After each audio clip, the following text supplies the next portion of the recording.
பெருக செய்த பெரிய தெய்வமே, என்னை பெருக செய்த பெரிய தெய்வமே, என்னை பெருக செய்த பெரிய தெய்வமே. உண்மையா ஆராதித்த ஒவ்வொருவருக்கும் அரியணை வாழ்க்கை என்ன பண்ணிட்டு இருக்கு? காத்து கொண்டிருக்கிறது. ஹல்லேலூயா. இன்னொரு பாடலை கூட நாம் பாடுவோம். ஆனந்த களிப்புள்ள உதடுகளால் போற்றி புகழ்கிறேன், அறுசுவை உணவு உண்பது போல் திருப்தி அடைகிறேன், தினமும் துதிக்கிறேன். மேலானது உன் பேரன்பு, உயிரினும் மேலானது. உதடுகள் துதிக்கட்டும் உயிருள்ள நாளெல்லாம். சேர்ந்து பாடுவோமா? மேலானது உன் பேரன்பு, உயிரினும் மேலானது. பாடுவோமா எல்லாம் சேர்ந்து? மேலானது உன் பேரன்பு, உயிரினும் மேலானது. உதடுகள் துதிக்கட்டும் உயிருள்ள நாளெல்லாம். உதடுகள் துதிக்கட்டும் உயிருள்ள நாளெல்லாம். என் உயிருள்ள நாளெல்லாம், என் உயிருள்ள நாளெல்லாம். ஆனந்த களிப்புள்ள உதடுகளால் போற்றி புகழ்கிறேன். ஆனந்த களிப்புள்ள உதடுகளால் போற்றி புகழ்கிறேன். அறுசுவை உணவு உண்பது போல் திருப்தி அடைகிறேன். அறுசுவை உணவு உண்பது போல் திருப்தி அடைகிறேன். தினமும் துதிக்கிறேன், நான் தினமும் துதிக்கிறேன். தேவனே நீர் என் தேவன், தேடுவேன் ஆர்வமுடன். ஆர்வமுடன் தேடுவோம். தேவனே நீர் என் தேவன், தேடுவேன் ஆர்வமுடன். மகிமை வாஞ்சிக்கிறேன், மகிமை வாஞ்சிக்கிறேன், உம் வல்லமை காண்கிறேன். மகிமை வாஞ்சிக்கிறேன், உம் வல்லமை காண்கிறேன். உம் வல்லமை காண்கிறேன், உம் வல்லமை காண்கிறேன். ஆனந்த களிப்புள்ள உதடுகளால் போற்றி புகழ்கிறேன். ஆனந்த களிப்புள்ள உதடுகளால் போற்றி புகழ்கிறேன். அறுசுவை உணவு உண்பது போல் திருப்தி அடைகிறேன். அறுசுவை உணவு உண்பது போல் திருப்தி அடைகிறேன். தினமும் துதிக்கிறேன், நான் தினமும் துதிக்கிறேன். நான் தினமும் துதிக்கிறேன், நான் தினமும் துதிக்கிறேன். நீர்தானே என் துணையானவர்,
பக்கம் பார்க்காம கைகளை உயர்த்தி நல்லவரே என்று அவரை கூப்பிடுங்க, வல்லவரே என்று கூப்பிடுங்க. உங்களுக்கு என்ன தோணுதோ அதை சொல்லி கூப்பிடுங்க. அவர் நண்பரா இருக்கிறார், தாயா இருக்கிறார், தந்தையா இருக்கிறார், தகப்பனா இருக்கிறார், எல்லாராவும் அவர் இருக்கிறார். கர்த்தர் நல்லவர். நன்றி ராஜா, என் வாழ்க்கையில செய்த நன்மைகளுக்கு நன்றி. நான் நிற்பதும் நிர்மூலமாகாமல் இருப்பதும் சொத்த கிருபை. கிருபை இல்லைன்னா நான் ஒன்றுமே இல்லை. அப்படி நீங்க துதிங்க, துதிங்க, அவரை துதிங்க. நல்லவரே உமக்கு நன்றி, நன்றி, நன்றி. சோஸ்திர பலிகளை செலுத்துவோம், நம்ம நன்றி சொல்லுவோம், நன்றி சொல்லுவோம். ஹல்லேலூயா, நன்றி ராஜா, உமக்கு நன்றி, நன்றி, நன்றி, நன்றி. அவருக்கு மாத்திரமே ஆராதனை செலுத்துவோம். நம்ம ஆராதனையில் பிரியப்படுகிற தேவன் இந்த மத்தியில, இந்த நாளில் நம்ம மத்தியில அவர் அசைவாடி கொண்டிருக்கிறார். கர்த்தர் உங்க பக்கத்துல இருக்கிறார், உங்க அருகில இருக்கிறார். உங்க மன வேண்டுதல்கள் அவரிடத்தில் நீங்க சொல்லுங்க, உம்மை ஆராதிங்க. நல்லவரே உமக்கு நன்றி, நன்றி, நல்லவரே உமக்கு நன்றி.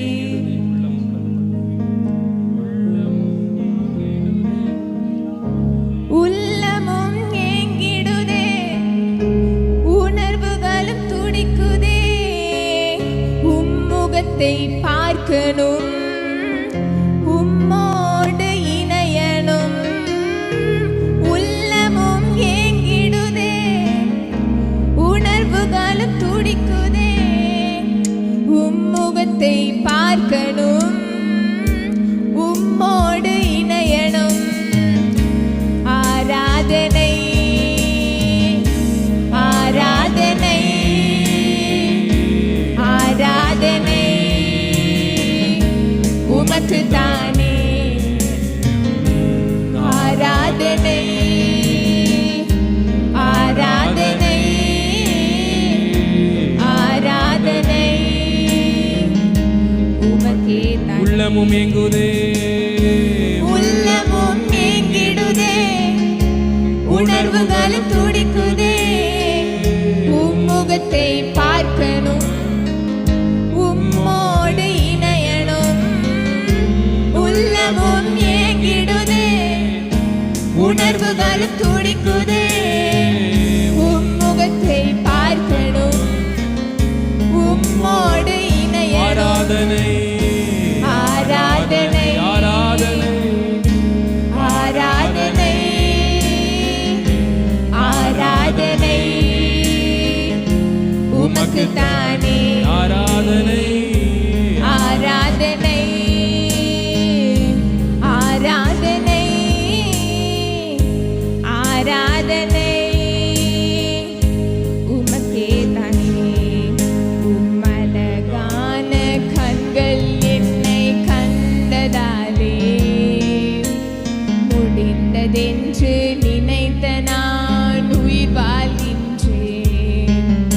உம்மழகான கண்கள் என்னை கண்டதாலே முடிந்ததென்று நினைத்த நான் உயிர் வாழ்கின்றேன்.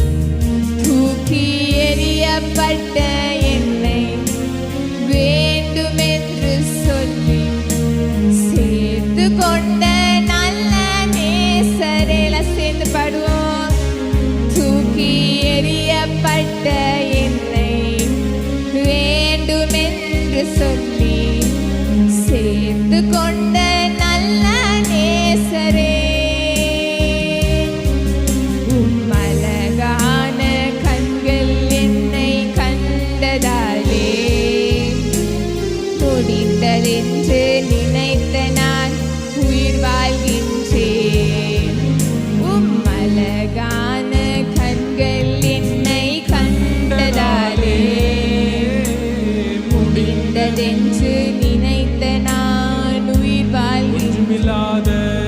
ஒன்றுமில்லாத என்னை உம் காருண்யத்தாலே உயர்த்தி வைத்த நல்ல நேசரே. இரு கரங்களை உயர்த்தி சொல்லுவோம். ஒன்றுமில்லாத என்னை உம் காருண்யத்தாலே உயர்த்தி வைத்த நல்ல நேசரே. மீண்டும் ஒரு விசை. ஒன்றுமில்லாத, ஒன்றும் இல்லாத என்னை உம் காருண்யத்தாலே உயர்த்தி வைத்த நல்ல நேசரே. ஒன்றுமில்லாத என்னை காருண்யம் உம் காருண்யத்தாலே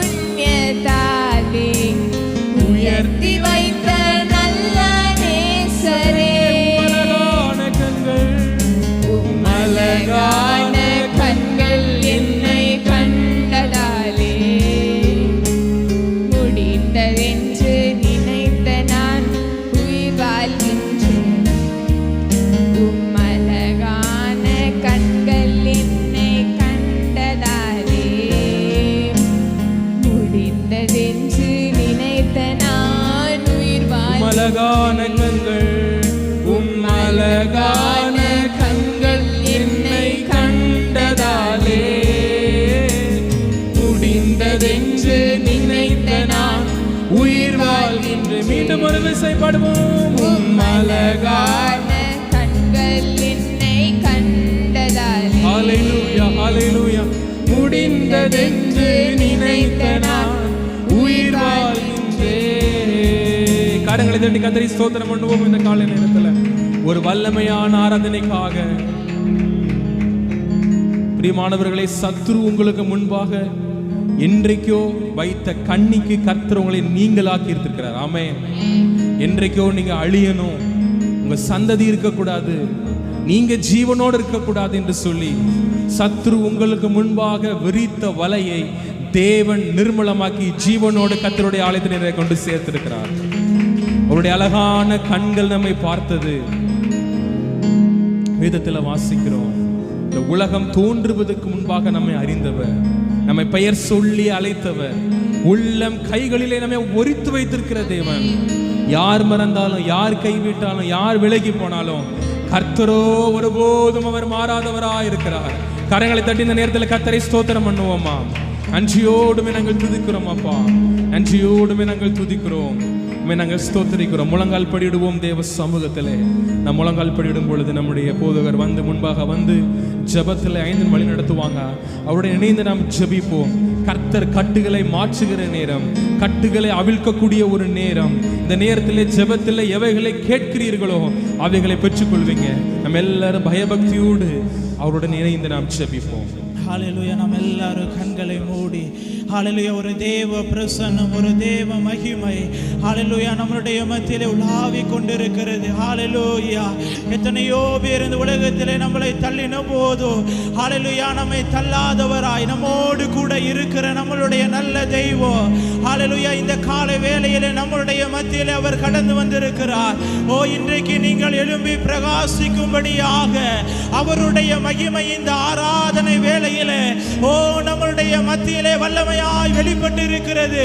ஓ ஆண்டவரே, உம்முடைய மகிமை என் மேலே வெளிப்பட்டபடியினால ஆண்டவரே உமக்கு நன்றி என்று சொல்லி எல்லாரும் கரங்களை தட்டி ஹல்லேலூயா நாம் மகிமைப்படுத்துவோம். இதுவரைக்கும் நம்முடைய வாழ்க்கையில் எழும்ப முடியாத காரியங்கள், நம்முடைய வாழ்க்கையிலே தடைப்பட்ட காரியங்களை வருகிற மாதங்கள்ல, வருகிற நாட்களிலே அதை ஜெயமாய் முடிய பண்ணும்படியாக அவருடைய மகிமை நம்மேலும் நம்முடைய குடும்பத்தின் மேலும் கர்த்தர் இந்த ஆராதனை வேளையிலே வைத்திருக்கிறார். அதற்காக நாம் எல்லாரும் உற்சாகமாய் கரங்களை தட்டி ஆண்டவரே உமக்கு ஸ்தோத்திரம், ஆண்டவரே உமக்கு நன்றி, ஆண்டவரே உம்முடைய மகிமைக்காய் ஸ்தோத்திரம், ஆண்டவரே உம்முடைய ஆண்டவரே கரத்தின் நன்மைகளுக்காய் ஆண்டவரே உமக்கு ஸ்தோத்திரம். ஆண்டவரே அப்பா, இந்த ஆராதனை வேளையிலே ஆண்டவரே உம்முடைய மகிமை எங்கள் மத்தியிலே உலாவினபடினாலே ஸ்தோத்திரம்.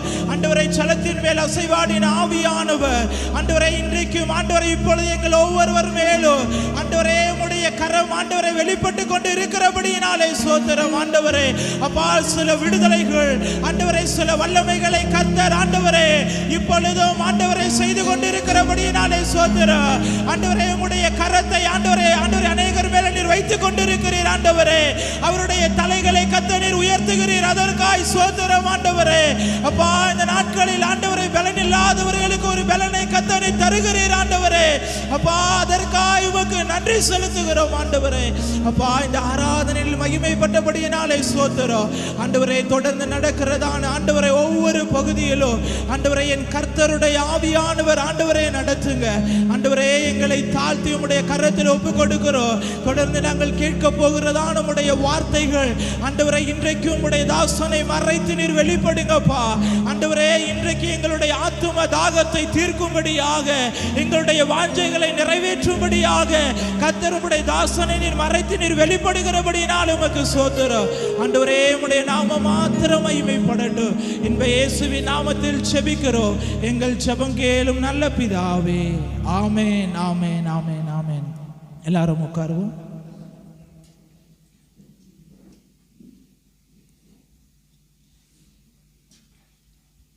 ஹல்லேலூயா.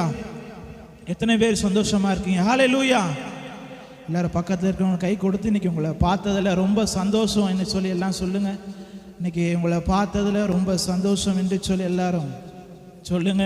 இந்த 5வது மாதத்திலும் இந்த கடைசி வாரத்திலும் கர்த்தர் நம்மளை சாட்சியாக இந்த இடத்திலே நம்மளை நிறுத்தி இருக்கிறார். நம் கர்த்தருடைய வார்த்தையை கடந்து செல்வதற்கு முன்பதாக ஒரு சில அறிவிப்புகளை நாம் சொல்லிவிட்டு நம்ம அடுத்த பகுதிக்கு நேராக கடந்து செல்வோம். நாளை திங்கட்கிழமையாக இருக்கிறபடினால் இந்த மாதத்தின் கடைசி திங்கட்கிழமை முழங்கால் யுத்த ஜெபம் நாளை மாலை சரியாக 6:30 மணிக்கு நம்முடைய சபையில் வைத்து நடைபெறும். தொடர்ந்து நம்முடைய கருணாகரன் பிரதர் அவங்க டீம் வந்து நடத்தி கொண்டு இருக்கிறாங்க. முழங்கால் யுத்த ஜெபத்திலே பங்கு பெறுகிறவர்கள், நாளிலே பங்கு பெறாதவர்கள் எல்லாரும் வந்து கலந்து கொண்டு நீங்கள் கண்டிப்பாய் ஜெபிக்க வேண்டும். இந்த கடைசி நாட்களிலும் கூட தேசத்திற்காக முழங்காலில் நின்று ஜெபிக்கிற ஒரு கூட்ட ஜனத்தை கர்த்தர் தேடிக்கொண்டு இருக்கிறார். அதனாலே தேசத்திற்காக உங்களுடைய காரியங்களுக்காக அந்த முழங்கால் யுத்தத்திலே ஜெபிக்கப்படும். நீங்கள் எல்லாரும் வரும்படியாக உங்களை அன்போடு கூட அழைக்கிறோம். அடுத்ததாக வருகிற புதன்கிழமை நமக்கு உபவாச ஜெபமாய் இருக்கிறது, தேசத்திற்கான உபவாச ஜெபம். அது சரியாக காலை 11:30 மணிக்கு ஆரம்பமாகும். அதனால வீட்டில் இருக்கிறவங்க எல்லாரும், சின்ன பிள்ளைங்க எல்லாம் இப்போ லீவாக தான் இருக்கிறது. அதனால் அந்த உபவாச ஜெபத்திற்கு நீங்கள் எல்லாரும் வரும்படியாக உங்களை அன்போடு கூட நாங்கள் அழைக்கிறோம். வருகிற சனிக்கிழமை நாம் ஒரு புதிய மாதத்துக்குள்ளாய் நாம் தொடங்க இருக்கிறோம். வாக்குத்தத்த ஆராதனை சரியாக காலை 6 மணிக்கு இந்த நாளில் தொடங்க இருக்கிறது. ஒரு புதிய மாதத்துக்குள்ளாக நாம் போகிறோம். அந்த வாக்குத்தத்த ஆராதனைக்கு நீங்கள் எல்லாரும் கண்டிப்பாய் கடந்து வர வேண்டும் என்று சொல்லி நாங்கள் அன்போடு கேட்டுக்கொள்ளும். சரியாக 6 மணிக்கு ஆரம்பமாகும். இந்த நாளில் எல்லாரும் நீங்கள் கடந்து வரும்படியாக நாங்கள் கேட்டுக்கொள்ளும். அடுத்த வாரம் நமக்கு திருவிருந்து வாரமாக இருக்கிறது, முதல் ஞாயிற்றுக்கிழமை. அதனால் பிதா குமாரன் பரிசுத்த ஆவியினாலே மூழ்கி ஞானஸ்தானம் பெற்ற எல்லா தேவ பிள்ளைகளும் பரிசுத்த பந்தியிலே பங்கு பெறுகிற எல்லாரும் அந்த ஒரு வாரம் கர்த்தருடைய சமூகத்தில் உங்கள் வீட்டில் அதில் ஒரு அரை மணி நேரமாவது நீங்கள் இருந்து ஜெபித்து உங்களை சுத்திகரித்து அந்த பரிசுத்த பந்தியிலே பங்கு பெற வேண்டும். ஆமென். அதனால் இந்த பரிசுத்த பந்திக்காக உங்களை ஆயத்தப்படுத்தி நீங்கள் வரும்படியாக உங்களை அன்போடு கூட நாங்கள் கேட்டுக்கொள்கிறோம். விசேஷமாக ஒரு 3 நாள் ஜெபம் வருகிற 3ஆம் தேதியில் 3, 4, 5ஆம் தேதி வர திங்கள், செவ்வாய், புதன் 3 நாட்கள் விசேஷமாக நம்முடைய பிள்ளைகளுக்காக, ஸ்கூலுக்கு போகிற பிள்ளைங்களுக்காக, காலேஜ் போகிற பிள்ளைங்களுக்காக விசேஷித்த ஜெபம். அந்த ஜெபமானது காலை 6 மணிக்கு நாளிலே ஆரம்பிக்கப்படும். அதனால் நம்முடைய பிள்ளைங்க ஒரு புது அகாடமிக்குள்ளே, ஒரு புது வருஷத்துக்குள்ளே போகிறாங்க, அடுத்த செக்ஷன்ஸுக்குள்ளே போகிறாங்க, காலேஜுக்குள்ளே போகிறாங்க. அவங்கள கர்த்தர் விசேஷித்த ஞானத்தை தரணும், அவர்களுக்கு சுகபலனை தரணும், ஆரோக்கியம் தரணும், நம்முடைய பிள்ளைகளை பாதுகாக்கணும். அதற்காக இந்த 3 நாள் விசேஷமாக ஜெபிக்கப்படும். அதனால் பெற்றோர்கள் தங்களுடைய பிள்ளைகளோடு கண்டிப்பாக அந்த காலை ஆராதனைக்கு கடந்து வர வேண்டும். எத்தனை பேர் பிள்ளைங்களை கூப்பிட்டு வருவீங்க? 6 மணிக்கு அதில் எத்தனை பேர் பிள்ளைங்களை நான் பெற்றோம், என் பிள்ளைகளை நான் கூப்பிட்டு வரவங்கன்னு சொல்கிறவங்க கைகளை உயர்த்துங்க பாருங்க. ஆமென், ஹல்லேலூயா. பிள்ளை ஸ்கூலுக்கு எத்தனை மணிக்கு எந்திரிக்குங்க? ஒரு 3 நாள் ஒரு புது வருஷத்துக்குள்ளே போகிறது 3 நாள் என்ன பண்ணணும்? ஒரு 6 மணிக்காவது எழுப்பி பெற்றோர்கள் நீங்களும் வந்து உங்கள் பிள்ளைகளை கூட்டு வந்து கர்த்தருடைய சமூகத்தில் அதில் ஜெபித்து அதில் நம்முடைய பிள்ளைகளை பள்ளிக்கு அனுப்பும் பொழுது கர்த்தர் நிச்சயமாக என்னுடைய பிள்ளைகளை ஆசீர்வதிப்பார். ஆமென். விசேஷித்த ஞானம், கிருபைகள், சுகபலன், ஆரோக்கியம், நம்முடைய பிள்ளைகள் ஆண்டவரை பாதுகாப்பார். எத்தனை பிள்ளைங்க வருவீங்க? பிள்ளைங்களாம் என் கவனிங்க. எத்தனை பேர் 6 மணிக்கு வருவீங்களா? லீவாக இருந்தாலும் சரி, கர்த்தருக்காக 3 நாள் நிச்சயமாக இந்த சிறு பிராயத்திலிருந்தே கர்த்தருக்காக வரணும். ஆமென். நீங்கள் வருவீர்கள் என்று நான் விசுவாசிக்கிறேன். அது மாத்திரமல்ல, இன்னொரு அறிவிப்பு என்னென்று சொல்லி பார்க்கும் பொழுது வருகிற 31ஆம் தேதி, மே 31, ஜூன் 1, 2 ஆகிய 3 நாட்கள் அகில உலக ஜெபநாள் என்று சொல்லி பெந்தேகோஸ்தே பண்டிகை இங்கே வால் போஸ்ட் பார்த்தீங்கன்னா இருக்கும். அது விசேஷமாக நமக்கு கோவை மாவட்டத்தின் ஆசீர்வாதத்திற்காக, தேசத்தின் ஆசீர்வாதத்திற்காக எல்லா சபைகளும், கோவை மாவட்டத்தில் உள்ள எல்லா சபைகளும் இணைந்து நடத்துகிற ஒரு பெந்தேகோஸ்தே பண்டிகையின் நாளாய் இருக்கிறது. அந்த 3 நாள் கூட்டங்கள் இருக்கிறது. அதற்கான நோட்டீஸ் நமக்கு ஆராதனை முடிந்தோடனே நாங்கள் தருவோம். இந்த 3 நாள் கூட்டத்தில் நீங்கள் பங்கு பெறுங்க, ஒரு ஆசீர்வாதமாக இருக்கும். விசேஷமாக அன்றைக்கு தேவ செய்தி கொடுப்பதற்காக இவாஞ்சலிஸ்ட் கே ஆபிரகாம் அவங்க வராங்க. எல்லா சபைகளும் இணைந்து நடத்துகிறதுனால ஒரு மிகவும் ஆசீர்வாதமாக இருக்கும். எல்லாரும் கலந்து கொள்ளுங்க. கர்த்தர் தாமே உங்களை ஆசீர்வதிப்பார். இன்னும் அறிவிப்புகள் இருக்குமானால் உங்களுக்கு சாம் அவர்கள் வாட்ஸ்அப் மூலமாக சில காரியங்களை அவங்களுக்கு சொல்லுவாங்க. கர்த்தர் தாம் உங்களை ஆசீர்வதிப்பாராக. ஆமென். Thank you.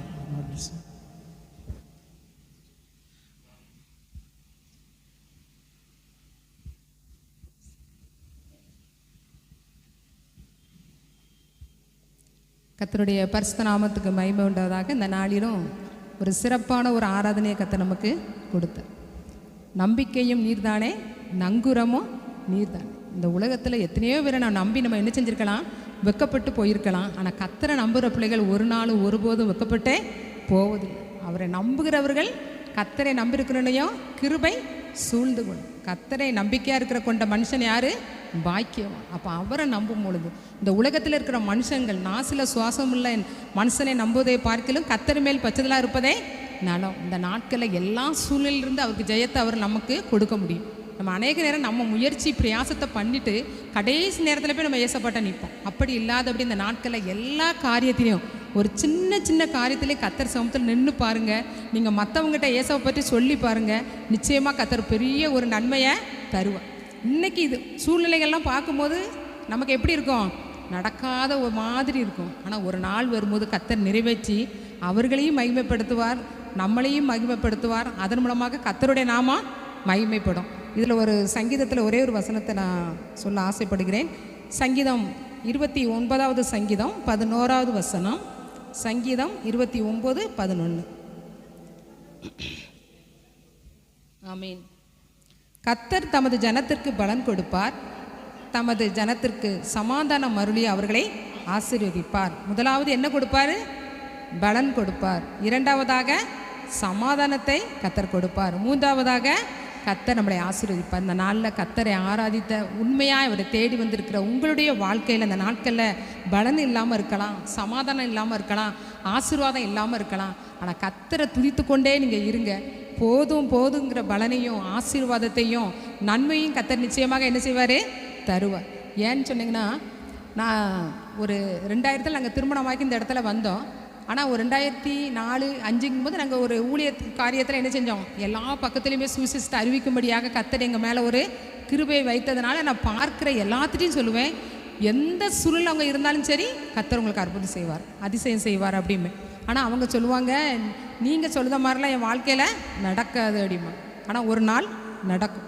அப்போ அவங்க பார்த்துட்டு சொல்லுவாங்க, நீங்கள் சொன்ன மாதிரியே நடந்துருச்சு எங்கள் வாழ்க்கையில் அப்படிம்பாங்க. அப்போ எனக்கு ரொம்ப சந்தோஷமாக இருக்கும். ஏசப்பா, என்றைக்கோ ஒரு நாள் நான் விதையை போட்டேன், ஆனால் ஒரு நாள் வரும்போது மீண்டும் அவங்களை பார்க்கும்படியாக கர்த்தர் என்ன செய்வார்? நன்மை செய்வார். அதை குறித்த ஒரு சின்ன ஒரு சாட்சியை மட்டும் உங்கள்கிட்ட மத்தியில் சொல்லுகிறேன். ஒரு குடும்பத்தில் 5 பெண் பிள்ளைகள். அப்போ அவங்க வீட்டில் எல்ஜிபி நேரில் நாங்கள் உட்காந்துருக்கோம். அப்போ அதுதான் அந்த வீட்டில் அதுதான் மூத்த ஒரு சகோதரி. அப்போ அவங்களுக்கு நான் சாம்பார் தூள் அந்த மாவுலாம் நம்ம திரிக்க போவோம். அப்போ அந்த அக்கா தான் என்ன செய்வாங்க, நல்ல மஞ்சள், அந்த பொட்டு, குங்குமம், திருநாறு எல்லாம் வச்சு காலையிலே அப்படி இருப்பாங்க. வச்சு என்ன செய்வாங்க, நான் போகிறனால அண்ணா திரிச்சிட்டு வாங்குங்க அப்படிம்பாங்க. அழகாக எல்லாம் திரிச்சு கொடுப்பாங்க. நானும் எல்லாம் பேசிட்டு நான் பாட்டுக்கு வந்துகிட்டே இருப்பேன். 2 வருஷம் அவங்க வீட்டு பக்கம் தான் நாங்கள் இருக்கோம். ஆனால் நான் போகும்போது பார்ப்பேன், மற்ற நேரம் அவங்கள பார்ப்பேன். ஆனால் அவங்ககிட்ட இப்போ ரொம்ப பேசுறதுக்கு நமக்கு நேரம் இருக்குது. ஒரு நாள் எங்கள் பிள்ளைங்களை நான் ஸ்கூல் விட்டுட்டு வரேன், அவங்களும் அவங்க பிள்ளைங்களை ஸ்கூல் விட்டுட்டு வராங்க. அதனால் ஒரு 4 முக்கு ரோட்டில் நாங்கள் 2 பேரும் நாங்கள் சந்திக்கோம். அப்போ எனக்கு கர்த்தர் என் மனசில் எனக்கு ஏவுதார், நீ என்னைக்காவது அவருடைய கணவனை நீ பார்த்துருக்கியா அப்படின்ட்டு. அப்போ நான் பார்த்ததில்லை. அப்போ 2 வருஷமாக அங்கே உட்காந்துருக்கோம். பக்கத்தில் தான் வீடு இருக்குது. என்னடா நம்ம பார்க்கவே இல்லை, சரி கேட்போம் அந்த அக்காட்ட, அவங்க வீட்டுக்கார் என்ன ஒர்க் பண்ணுதாருன்னு நீ கேளு அப்படின்னு கர்த்தர் என் கூட பேசுனதுனால அவங்ககிட்ட நான் கேட்கேன். அக்காக்கா, உங்களை மட்டும்தான் நான் டெய்லி எப்போதும் நான் பார்க்கேன், உங்கள் பிள்ளைகளை விட்டு வரேங்க, அப்புறம் பார்க்கேன், ஆனால் உங்கள் வீட்டுக்காரை நான் பார்த்ததே இல்லையே, அண்ணன் என்ன ஒர்க் பண்ணுதாங்க, எங்கே இருக்காங்க அப்படின்னு நான் கேட்டேன். அப்போ அவங்க சிரிச்சுக்கிட்டே சொன்னாங்க, அவர் இங்கே இருந்தால் தானே நீங்கள் பார்ப்பீங்க அப்படின்னா. என்ன சொல்லுதீங்க அப்படின்னு கேட்டேன். அப்போ தான் அவங்க சொன்னாங்க, ஃபஸ்ட்டு எனக்கு ஒரு பையன், ரெண்டாவது எனக்கு ரெண்டாவது குழந்தை பிறந்து 2 மாதத்துல என்னுடைய கணவர், அவருடைய மாமியா எல்லாரும் வந்து அந்த பிள்ளைய என்ன செஞ்சாங்க, பார்க்க வந்தாங்க.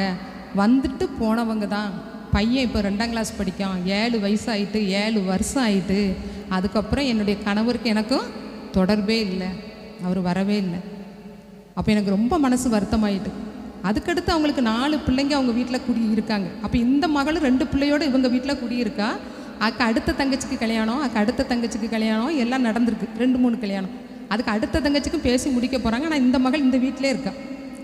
அப்போ எனக்கு ரொம்ப வருத்தமாயிடு. அப்போ நான் சொன்னேன், அக்கா கவலைப்படாதீங்க, கண்டிப்பாக அண்ணன் உங்கள் கூட வந்து சேர்ந்துருவாங்க அப்படின்னோடனே அவங்க ஒரு மாதிரி சிரித்தாங்க.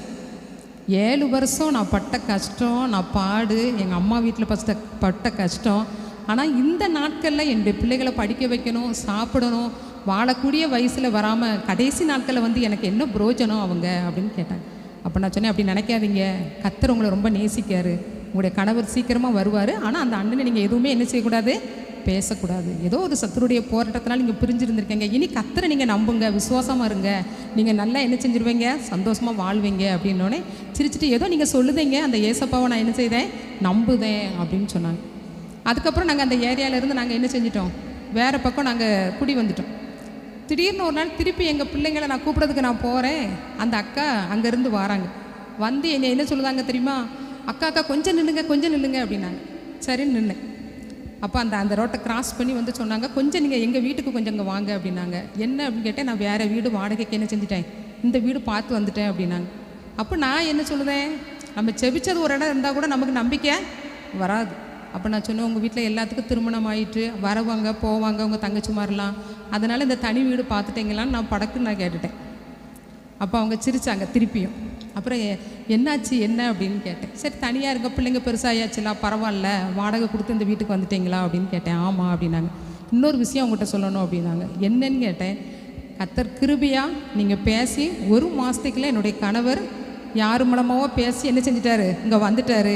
இப்போ நாங்கள் 1 வருஷம் ஆகிட்டு, நாங்கள் இந்த வீட்டில் தான் நாங்கள் குடியிருக்கோம், நாங்கள் ஒன்றா சேர்ந்துட்டோம், நாங்கள் சந்தோஷமாக இருப்போம், சந்தோஷமாக இருக்கோம். எங்கள் வீட்டுக்கார் இப்போ ஒரு பஸ்ஸில் வந்து டிரைவராக இருக்காங்க அப்படின்னு சொல்லிட்டு ஒரே சந்தோஷம் அவங்களுக்கு. நீங்கள் ஜெபம் பண்ணீங்க, உங்களுக்கு ரொம்ப ரொம்ப நன்றி, ரொம்ப ரொம்ப தேங்க்ஸ் அப்படின்னு சொன்னாங்க. அப்போது நிச்சயமாகவே முடிவுண்டு, உங்கள் நம்பிக்கை வீண் போகாது. அப்போ நம்ம ஜெபித்த ஜெபம், நம்ம போடுகிற ஒரு நாளும் ஒருபோது அது விரயமாக போகவே போகாது. கர்த்தர் பெரிய நன்மையை கர்த்தர் தருவார்.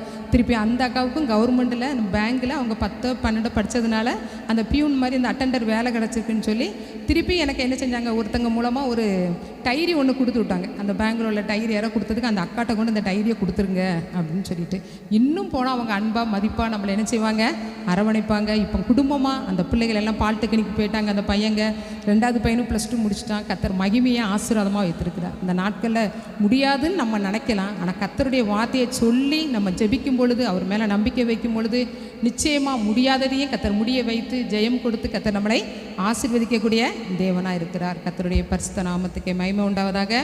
கர்த்தர் தமது ஜனத்துக்கு பலன் கொடுப்பார், அவர் தமது ஜனத்திற்கு சமாதானம் அருளி அவர்களை ஆசீர்வதிப்பார். அவர்கள் இணைந்தாங்க, சமாதானத்தோடு இருந்தாங்க. இப்போ 2 பேரும் நல்லா வேலைக்கு போகிறாங்க, பிள்ளைங்களும் நல்லா படித்து சந்தோஷமாக இருக்காங்க. அதே போல் உங்களுடைய வாழ்க்கையில் என்ன காரியத்தை நீங்கள் நம்பி வந்திருக்கலாம், ஆனால் கர்த்தர் மேலே நம்பிக்கை வைங்க.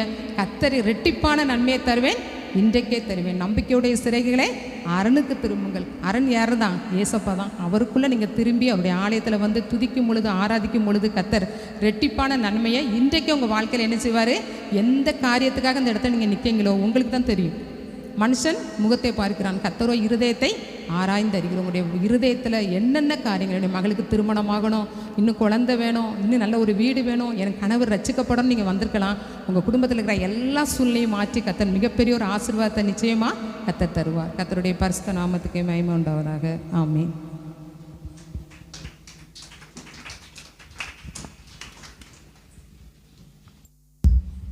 Check check.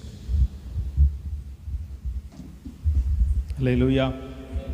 சத்தமாக சொல்லுங்க பார்ப்போம். அல்லேலூயா. எத்தனை பேர் சந்தோஷமாக இருக்கிறீங்க, எல்லாம் மகிழ்ச்சியாக இருக்கிறீங்களா? கர்த்தர் உங்களை ஆசீர்வதிப்பாராக. கர்த்தருடைய பரிசுத்த நாமத்துக்கு மகிமை உண்டாகட்டும்.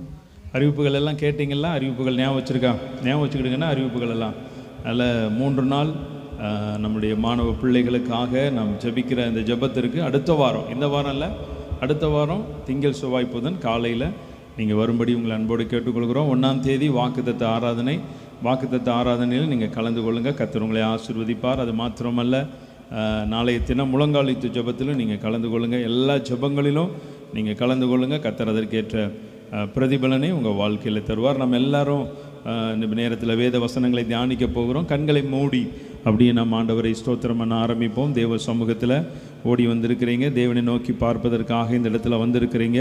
கர்த்தர் உங்களை அப்படியே கண்ணோக்க போகிறார். கண்ணோக்கமாக இருந்து உங்கள் மீது தம்முடைய தயவையும் கிருபையும் அவர் பெருக பண்ண போகிறார். அவருடைய இரக்கம் பெரியது, அவருடைய அன்பு பெரியது, அவருடைய வல்லமை பெரியது. அதற்காக நாம் ஆண்டவரை நாம் ஸ்தோத்திரம் பண்ணுவோம், நன்றியோடு உம்மை துதிப்போம்னு சொல்லி எல்லாம் இந்த நேரத்தில் தேவ சமூகத்தில் நீங்கள் ஆண்டவரை துதிக்க ஆரம்பிங்க. இன்றைக்கி நீங்கள் ஆண்டவருடைய சமூகத்துக்கு வந்திருக்கிறீங்க. ஒரு நன்மையை, ஒரு விசேஷித்த ஒரு கிருபையை, ஒரு விசேஷித்த ஒரு தயவை கர்த்தர் உங்கள் மீது வைத்து உங்களை அனுப்ப போகிறார். இன்றைக்கி நீங்கள் வந்த வண்ணமாக நீங்கள் போக போகிறதில்ல. இன்னைக்கு நன்றியோடு ஆண்டவரை ஸ்தோத்திரம் பண்ணுங்கள். இந்த மே மாதத்தின் இந்த நிறைவு, இந்த மாதம் இந்த வாரத்தோடு நமக்கு நிறைவு செய்து அடுத்த வாரம் நம்ம புதிய மாதத்துக்குள்ளே போக போகிறோம். அதனால் நம்ம எல்லாரும் ஆண்டவரை கொஞ்சம் நேரம், ஒரு 2 நிமிடம் மாத்திரம் நம்ம ஆண்டவரை ஸ்தோத்திரம் பண்ணுங்க பார்ப்போம். இந்த 5 மாதங்கள் உங்களை பாதுகாத்த தயவுக்காக, 5 மாதங்கள் உங்களை வழிநடத்தின தயவுக்காக, 5 மாதங்கள் கர்த்தர் உங்களை கண்மணி போல் பாதுகாத்ததற்காக எல்லாரும் கண்களை மூடி ஆண்டவரே உமக்கு நன்றின்னு சொல்லி நன்றி மாத்திரம் சொல்லுங்க. நீங்கள் நன்றி சொல்லக்கூடிய இந்த நேரத்திலேயே கர்த்தர் உங்கள் வாழ்க்கையில் இன்னும் பெரிய நன்மைகளை, பெரிய காரியங்களை, பெரிய அதிசயங்களை உங்கள் வாழ்க்கையில் அவர் செய்ய போகிறார். நன்றியோடு ஆண்டவரை ஸ்தோத்திரம் பண்ணுவோமா? எல்லாரும் ஆண்டவரை துதிக்க ஆரம்பிங்க. தேவனே உமக்கு நன்றியப்பா, இயேசு மகாராஜா உமக்கு நன்றி செலுத்துகிறோம், நன்றி செலுத்துகிறோம் அப்பா. ஆண்டவரே உம்முடைய கிருபைகளுக்காக நன்றி, இரக்கத்துக்காக நன்றி, தயவுக்காக நன்றி. ஆண்டவரே உமக்கு நன்றி செலுத்துகிறோம், நன்றி செலுத்துகிறோம், நன்றி செலுத்துகிறோம். இயேசுவே உமக்கு நன்றி, நன்றி, நன்றி. அல்லேலூயா. வாதிப்பின் சத்தம் கேட்ட உன் எல்லை எல்லாமே, வர்த்திப்பின் பாடல் சத்தம் இன்று முதல் கேட்குமே. வாதிப்பின் சத்தம் கேட்ட உன் எல்லை எல்லாமே, வர்த்திப்பின் பாடல் சத்தம் இன்று முதல் கேட்குமே. குறுகி போவதில்லை, நீ சிறுமை அடைவதில்லை. குறுகி போவதில்லை, நீ சிறுமை அடைவதில்லை. துதிக்க வைப்பாரே, உன்னை அலங்கரிப்பாரே. இடிந்து போனதெல்லாம் உயிர் தெழும்ப செய்வாரே. சொல்லுவோம், துதிக்க வைப்பாரே, உன்னை அலங்கரிப்பாரே. இடிந்து போனதெல்லாம் உயிர் தெழும்ப செய்வாரே. என் மனமே உன்னை மறப்பாரோ? தேவன் உன்னை மறந்து போவாரோ? துயரங்கள் எல்லாமே மறையச் செய்வாரே. ஆனந்த தைலத்தை உன்மேல் பொழிவாரே. துயரங்கள் எல்லாமே மறையச் செய்வாரே. ஆனந்த தைலத்தை உன்மேல் பொழிவாரே. துதிக்க வைப்பாரே, உன்னை அலங்கரிப்பாரே. இடிந்து போனதெல்லாம் உயிர் தெழும்ப செய்வாரே. சொல்லுவோம், துதிக்க வைப்பாரே, உன்னை அலங்கரிப்பாரே. இடிந்து போனதெல்லாம் உயிர் தெழும்ப செய்வாரே. விசாரிக்க யாரும் இன்றி கல்லுண்ட உன்னையே ஆரோக்கியம் வர பண்ணி ஆளுகை தருவாரே. விசாரிக்க யாருமின்றி கல்லுண்ட உன்னையே ஆரோக்கியம் வர பண்ணி ஆளுகை தருவாரே. இடிந்த அலங்கத்தை அவர் அரண்மனையாக்கிடுவார். இடிந்த அலங்கம் உன்னை அவர் அரண்மனையாக்கிடுவார். துதிக்க வைப்பாரே, உன்னை அலங்கரிப்பாரே. இடிந்து போனதெல்லாம் உயிர் தெழும்ப செய்வாரே. சொல்லுவோம், துதிக்க வைப்பாரே, உன்னை அலங்கரிப்பாரே. இடிந்து போனதெல்லாம் உயிர் தெழும்ப செய்வாரே. ஆசையோடும் வாஞ்சையோடும் தேவ சமூகத்துக்கு ஓடி வந்த எனக்கு அருமையான தேவ ஜனமே, கர்த்தருடைய பிள்ளையே, இடிந்த அலங்கமாய் இருக்கக்கூடிய உன்னுடைய வாழ்க்கையை என் தேவன் சீக்கிரத்தில் ஒரு அரண்மனையாய் மாற்ற போகிறார். அரண்மனையின் வாழ்வு உங்க வாழ்க்கையில துளிர்க்க போகிறது. உன்னுடைய சுக வாழ்க்கையை கர்த்தர் துளிர்க்க பண்ண போகிறார். விசாரிக்க யாருமின்றி தள்ளுண்டவர்கள் போல இருந்தீங்க. ஆனா இனி சாலமோனுடைய முக தரிசனத்தை அநேகர் நாடினார்களாம். அப்படிதான் உங்க வாழ்க்கையை கர்த்தர் மாற்ற போகிறார். உங்களை யாருமே விசாரிப்பது இல்லை, ஆனா இனி உங்களை பார்க்கும்படி, உங்களுடைய முக தரிசனத்தை கூட பார்க்கும்படி அநேக ஜனங்களை கர்த்தர் அழைத்து வர போகிறார். உங்க வாழ்க்கையில் இருக்கிற எல்லா சூழ்நிலைகள் மாறப்போகிறது. எந்த இடத்துல தலை குனிந்து கூனி குறுகி சூழ்நிலைகளில் நிமித்தம் நீங்கள் நொந்து அலைந்த நாட்களை எல்லாம் கர்த்தர் இந்த நாளில் முடிவுக்கு கொண்டு வருகிறார். சிலருடைய வாழ்க்கையில் இருக்கிற எல்லா விதமான தலை குனிவின் நாட்களை முடிய பண்ணி என் தேவன் உங்களை தலை நிமிர்ந்து நிற்க பண்ண போகிறார். உங்களை அலங்கரிக்க போகிறார். நன்மைகளினால் அலங்கரிக்க போகிறார்.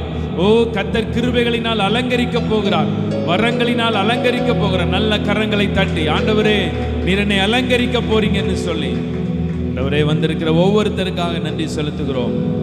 தேவ மகிமை கூட இருப்பதாக இயேசு கிறிஸ்து மூலமாய் ஜெபிக்கிறோம் நல்ல பிதாவே. ஆமேன், ஆமேன், ஆமேன். சார் நம்ம எல்லாரும் வாசிப்போம். யோவான் எழுதின நற்செய்தி நூல் 1ஆம் அதிகாரம் 50வது வசனத்தினுடைய பின்பாகத்தை நாம் வாசிக்கலாம். யோவான் எழுதின நற்செய்தி, இதிலும் பெரிதானவைகளை காண்பாய் என்றார். அல்லேலூயா. நல்ல பக்கத்தில் இருக்கவங்களுடைய முகத்தை பார்த்து இதிலும் பெரிதானவைகளை காண்பாய். நல்லா பக்கத்தில் இருக்கவங்களுடைய கரங்களை பிடிச்சு சொல்லுங்க பார்ப்போம். பெரிதானவைகள். அல்லேலூயா, அல்லேலூயா. சரி, கூட இன்னொருத்தருக்கு கூட நீங்கள் சொல்லலாம், இதிலும் பெரிதானவைகளை காண்பாய். எனக்கு அருமையான கர்த்தருடைய ஜனங்களே, இந்த வாக்குத்தத்தத்தை மே மாதத்திற்காக கர்த்தர் கொடுத்தார். கர்த்தர் கொடுத்து அநேக இடங்களில் இந்த வார்த்தையை சொல்லி சொல்லி நாங்கள் ஜெபித்தோம். எல்லா ஞாயிற்றுக்கிழமை ஆராதனையிலும் நம்ம ஜெபிச்சு இந்த வார்த்தையின்படியே அநேக வேத சத்தியங்களை நம்ம போதித்தோம். நல்லா கேட்டுக்கொள்ளுங்க. அநேகர் சொன்னாங்க, அநேகர் எங்களுடைய வாழ்க்கையில் இந்த பெரிய காரியங்கள் நடந்திருக்குன்னு சொல்லி அநேக சாட்சிகளை கேட்பதற்கு கர்த்தர் உதவி செய்தார். அதனால் சாட்சியின் நாட்களில் அந்த தேவ பிள்ளைகளை வைத்து அவங்க வாழ்க்கையில் கர்த்தர் செய்த எல்லா பெரிய காரியங்களை நாம் சாட்சியாக கேட்க போகிறோம்.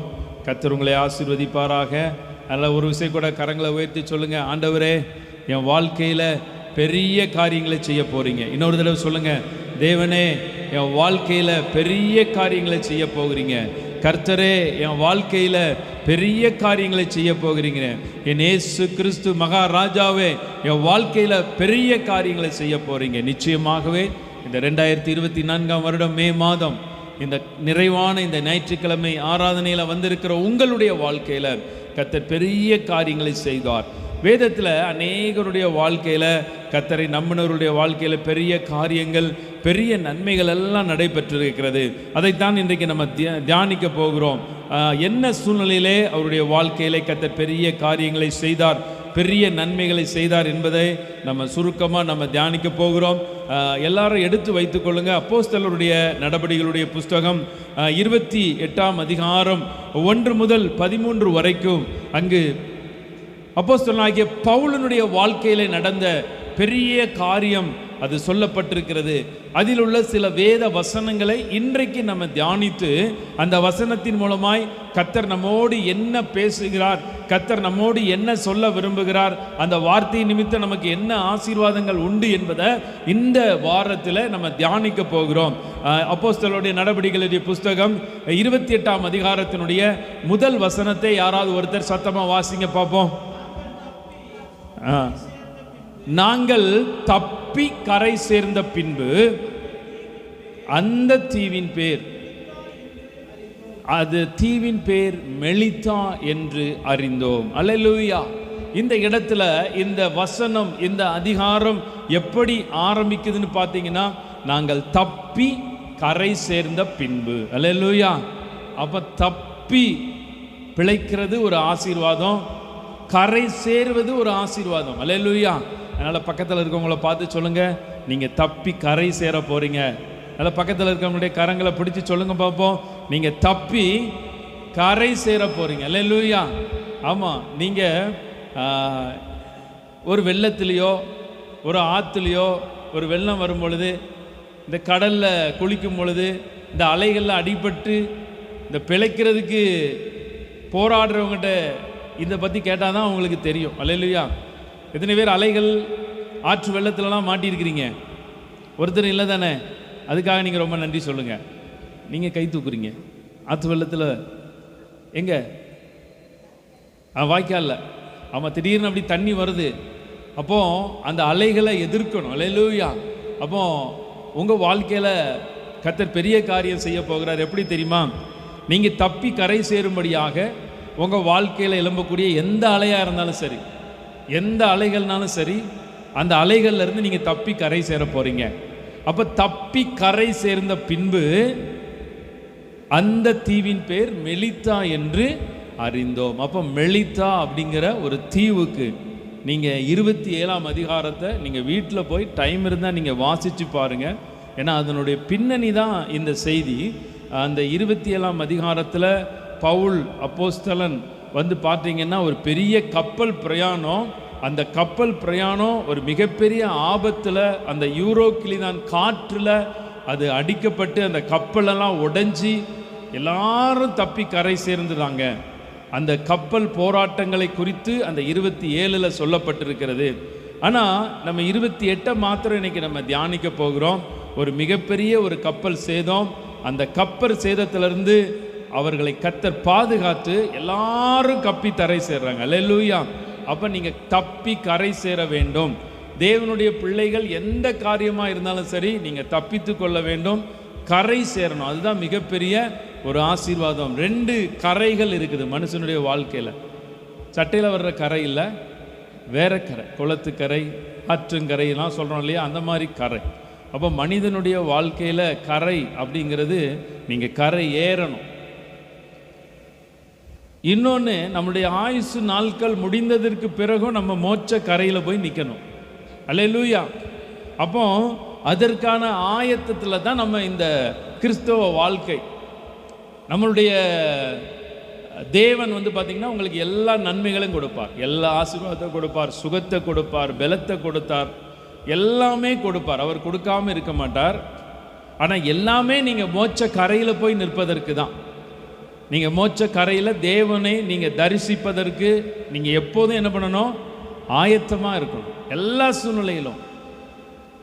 அப்போ தேவன் உங்கள் வாழ்க்கையில் நடத்துகிற காரியங்கள் நன்மைக்கு அப்படி நீங்கள் நினச்சிட்டிங்கன்னா போதும், அதே உங்களை மோட்ச கரைக்கு அது கர்த்தர் ஆயத்தப்படுகிற ஒரு பாதையாக இருக்கும். அப்போ நீங்கள் எல்லாம் தப்பி கரை சேர வேண்டும். இந்த உலகத்தின் அசுத்தங்களுக்கு தப்பி நீங்கள் கரை சேர வேண்டும். இந்த உலகத்தின் அசுத்தங்களிலும் உலகத்தின் பாவங்களிலும் உலகத்தின் அக்கிரமங்களிலும் நீங்கள் இருந்தீங்கன்னா அந்த கரையில் நீங்கள் நிற்க முடியாது. எத்தனை பேருக்கு புரியுது? அல்லேலூயா. பரிசுத்தம் இல்லாமல் ஒருவனும் நானும் தான், நீங்களும் தான், உங்கள் பக்கத்தில் இருக்கவங்க தான். அப்போ பரிசுத்தம் இல்லாமல் ஒருவனும் தேவனை என்ன பண்ண முடியாது? தரிசிக்க முடியாது. அப்போ இந்த பாவ உலகத்துக்குள்ளே நம்ம இருக்கிறோம். அப்போது அந்த மெலித்தா என்பதற்கு என்ன அர்த்தம்? தேன் கூட்டின் ஒரு அனுபவம் அப்படின்னு அர்த்தம். மெலித்தா என்பதற்கு அர்த்தம்னா தேன் கூட்டின் அனுபவங்கள், நல்ல இனிமையான அனுபவங்கள், ஸ்வீட் மெமரிஸ் அப்படின்னு அர்த்தம். உங்கள் வாழ்க்கையிலலாம் எத்தனை பேருக்கு இனிமையான அனுபவங்கள்லாம் இருக்குது? Sweet memories. கை தூக்குங்க பார்ப்போம். இனிமையான அனுபவங்கள் இல்லாதபடி ஒரு 2 பேருக்கு மாத்திரம். புரிஞ்சுதா? உங்கள் வாழ்க்கையில் அன்றைக்கி ஒருத்தர் வீட்டில் ஒரு சின்ன ஆல்பம் காமிச்சாங்க. அதை சொன்ன ஒரு பர்த்டே ஆல்பம். அந்த பர்த்டே ஆல்பம் திறக்கும் போதே ஸ்வீட் மெமரிஸ்ன்னு போட்டிருந்தாங்க. அல்லேலூயா. ஆமாம், அதே மாதிரி நான் நேற்று தினத்தில் கொஞ்சம் பீரோலெலாம் ஒழுங்கு பண்ண உடனே என்னுடைய கல்யாண ஆல்பத்தை எடுத்து பார்த்தா அதுலேயும் பின்னாடி ஸ்வீட் மெமரிஸ்ன்னு போட்டிருந்தாங்க. அல்லேலூயா. அப்போ ஸ்வீட் மெமரிஸ் ஒவ்வொருத்தருக்கும் ஒவ்வொரு விதம். யாருக்கெல்லாம் என் வாழ்க்கையில் இன்னும் ஸ்வீட் மெமரிஸ் வரல, என் மெமரியே லாஸ் ஆகிட்டுன்னு சொல்கிறீங்களா? அல்லேலூயா. அவங்க வாழ்க்கையில் நல்ல அப்படி இனிமையான அனுபவங்களை, ஸ்வீட் மெமரிஸை கர்த்தர் கொடுக்க போகிறார். அப்போ அந்த மெலித்தா என்பதற்கு தேன் கூட்டின் அனுபவங்கள் அப்படின்னு ஒரு அர்த்தம் உண்டு. இன்னொன்று வந்து தப்பி கரை சேர்தல் அப்படின்னு அர்த்தம். அப்போ உங்கள் வாழ்க்கையில் நீங்கள் தப்பி கரை சேர்ந்து நல்ல ஒரு இனிமையான ஒரு அனுபவங்களுக்குள்ள கர்த்தர் உங்களை நடத்துவதற்கு அவர் வல்லமையுடையவராக இருக்கிறார். இந்த அதிகாரத்தில் நீங்கள் வாசித்து பார்த்தீங்கன்னா, பவுல் அப்போஸ்தலனுக்கு வந்து பார்த்தீங்கன்னா மெலித்தா தீவில் போய் தப்பி கரை சேர்ந்த உடனே அவர் வாழ்க்கையில் இனிமையான அனுபவங்கள் இருந்துச்சா அப்படின்னு சொல்லி நீங்கள் அந்த வேதத்தின்படி வாசித்து பார்த்தீங்கன்னா, இனிமையான அனுபவங்கள் இருந்துச்சா அப்படின்னு ஒரு கேள்வி உங்களிடத்தில் கேட்க போகிறேன். எத்தனை பேர் இந்த அதிகாரத்தை நீங்கள் வாசித்திருக்கிறீங்க? 28ஆம் அதிகாரம் 1 முதல் 13 வரைக்கும் நீங்கள் சொல்லலாம். அங்கே என்ன நடக்குது? விஷப்பூச்சி தப்பி கரை சேர்ந்தார். அப்போ தான் கஷ்டப்பட்டு அவர் கரை சேர்ந்துருந்தாரு. சேர்ந்தாலும் அவருடைய கஷ்டம் அவரை பின்தொடர்ந்தே போகுது அப்படின்னு தான் நம்ம நினைக்கிறோம். நம்ம வாசிக்கலாம். 2வது வசனத்தை நம்ம வாசிக்கும் பொழுது, வாசிங்க பார்ப்போம். அந்நியராகிய அந்த தீவார் எங்களுக்கு பாராட்டின அன்பு கொஞ்சமல்ல, அந்த வேளையிலே மழைக்காகவும் குளிருக்காகவும் அவர்கள் நெருப்பை மூட்டி எங்கள் அனைவரையும் சேர்த்து கொண்டார்கள். இப்போ அந்த மெலித்தா தீவுக்கு போய் தப்பி கரை சேர்ந்து நிற்கிறாரு. அந்த மெலித்தா தீவில் இருந்தவங்க எல்லாம் அந்நிய ஜனங்கள். என்ன ஜனங்கள்? அந்நிய ஜனங்கள். ஆண்டவரை பற்றி அறியாதவங்க, ஆண்டவரை ஆராதிக்காதவர்கள், அப்படிப்பட்ட நல்ல ஜனங்கள் தான். அந்த ஜனங்கள், அந்நியராகி அந்த தீவார் எங்களுக்கு பாராட்டின அன்பு கொஞ்சமல்ல. அல்லேலூயா. அப்போ உங்கள் வாழ்க்கையில் சில நேரங்களில் நம்ம சில எதிர்பார்ப்புகள் இருக்கும். சில உறவினர்கள் நம்ம மேலே அன்பு பாராட்டுவாங்க அப்படின்னு சொல்லி நம்ம எதிர்பார்க்கலாம். சில நேரங்களில் நம்முடைய சொந்தங்கள், நண்பர்கள் எல்லாம் என்ன பண்ணுவாங்க? அன்பு பாராட்டுவோம் அப்படின்னு சொல்லி நம்ம எதிர்பார்க்கலாம். சில நேரங்களில் அந்த அன்பு நமக்கு கிடைக்குதா அப்படின்னு பார்த்தீங்கன்னா அது ஒரு கேள்விக்குறி தான். ஆனால் எதிர்பாராத இடங்களில் சில நேரங்களில் கர்த்தர் நமக்கு அன்பு பாராட்டுவார். அப்படிப்பட்ட ஜனங்களை கூட கர்த்தர் எழுப்புவார். இன்னைக்கு உங்களுடைய உறவினரை காட்டிலும், உங்களுடைய சொந்தக்காரர்களை காட்டிலும், நண்பர்களை காட்டிலும் அதிகமாக நேசிக்கக்கூடியவர்களை கர்த்தர் எழுப்ப முடியும். எத்தனை பேர் நீங்கள் விசுவாசிக்கிறீங்க இந்த வார்த்தையை? ஐயா, நான் வாழ்க்கையில் சில நேசத்தை எதிர்பார்த்து, பாசத்தை எதிர்பார்த்து, அன்பை எதிர்பார்த்து நான் ஏமாந்து போனது தான் நான் அதிகம்னு சொல்லி நீங்கள் தேவ சமூகத்துக்கு வந்திருந்தீங்கன்னா, கர்த்தர் அந்நிய ஜனங்களை வைத்து உங்கள் வாழ்க்கையில் அன்பு பாராட்டும்படியான சூழ்நிலைகளை கர்த்தர் உங்களுக்கு உருவாக்குவார். அப்போ இவங்க பாருங்கள், எல்லாவற்றையும் இழந்து போய் அந்த கரையில் நிற்கிறாங்க. நீங்கள் முந்தின அதிகாரத்தில் வாசித்து பார்த்தீங்கன்னா, கப்பலில் இருந்த கோதுமை எல்லா பொருட்களையும் எல்லாம் கடல்லே எரிஞ்சிட்டாங்க. லக்கேஜ் கூட போயிருக்கோம். லக்கேஜ் கூட இல்லாமல் ஒரு ட்ரெஸ்ஸோடு தான் போய் அந்த கரையில் நிற்கிறாங்க. அப்படி தான் அர்த்தம். அந்த முந்தின அதிகாரத்தில் பாருங்கள், அந்த பெரிய கப்பல் சேதத்தில் எல்லாம் போயிடுது. எல்லாம் வந்து பார்த்திங்கன்னா உடஞ்சி நீந்தி கப்பல் பலகைகளை வச்சு பிடிச்சி தான் அவன் கரை நிற்கிறான். அந்த சூழ்நிலையில் கூட, எல்லாவற்றையும் இழந்த நேரத்தில் கூட அவர்களுக்கு அன்பு பாராட்டக்கூடிய ஜனங்களை கர்த்தர் உருவாக்குகிறார். இதுதான் பவுலுடைய வாழ்க்கையில் செய்யக்கூடிய பெரிய காரியம். எல்லாவற்றையும் இழந்து போய் அந்த கரையில் நிற்கிறாங்க.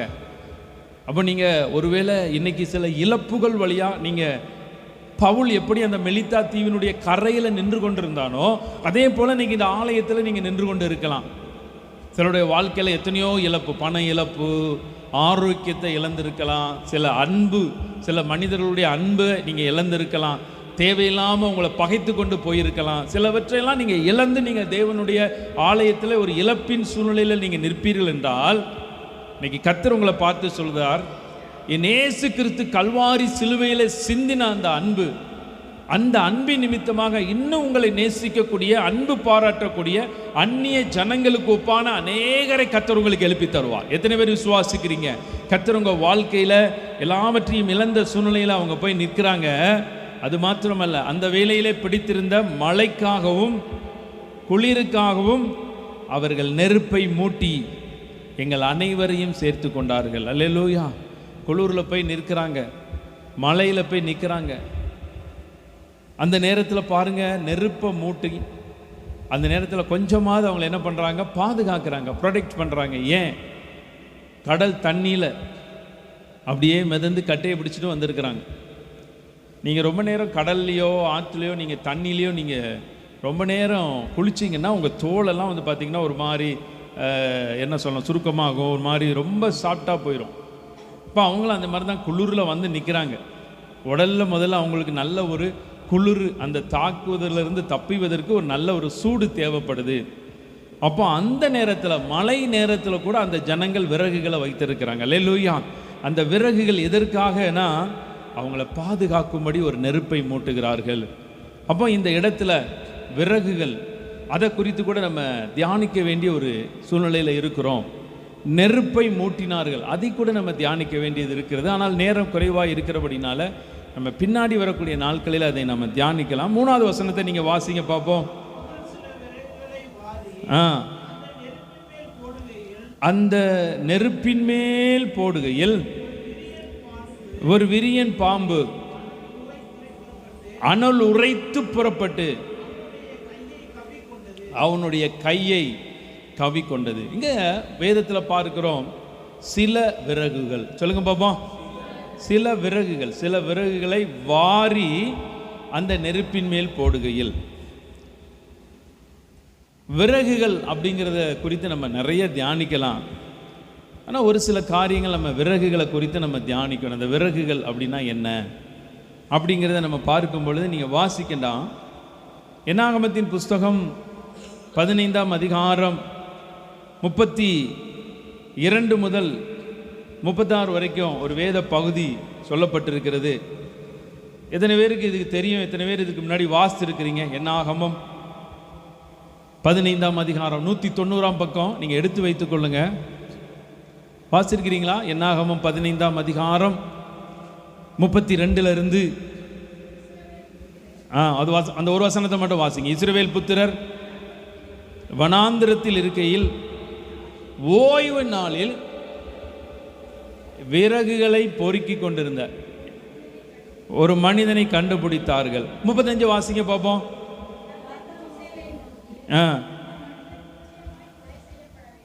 யாரை நோக்கி? யாரை நோக்கி? யாரை நோக்கி? நல்லா சொல்லுங்க. கர்த்தர் மோசேயை நோக்கி. அந்த மனிதன் யாரு? யார்கிட்ட என்ன பண்ணணும்னு சொல்றா? கர்த்தர் சொல்றாரு. மோசேயை பார்த்து அந்த மனிதன் நிச்சயமாய் என்ன செஞ்சான்? என்ன செஞ்சான்? திகழ பார்க்காதீங்க. விறகு பொறுக்கி கொண்டிருந்தான். நடந்தது என்ன அப்படின்னு பார்த்தீங்கன்னா 36 வாசிப்போம். அப்பொழுது சபையார் எல்லாரும் கர்த்தர் மோசேக்கு கட்டளையிட்டபடியே பாளையத்துக்கு குரம்பை கொண்டு போய் கல்லறிந்தார்கள்.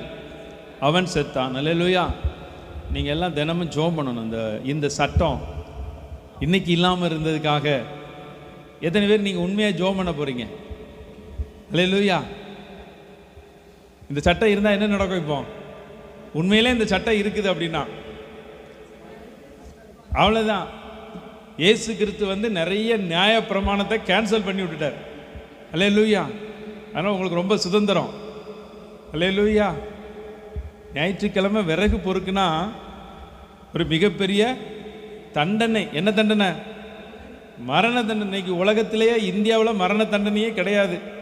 அதிகபட்சம் ஆயுள் தண்டனை. அதுக்கு அதிகபட்சம் இரட்டை ஆயுள் தண்டனை தான்.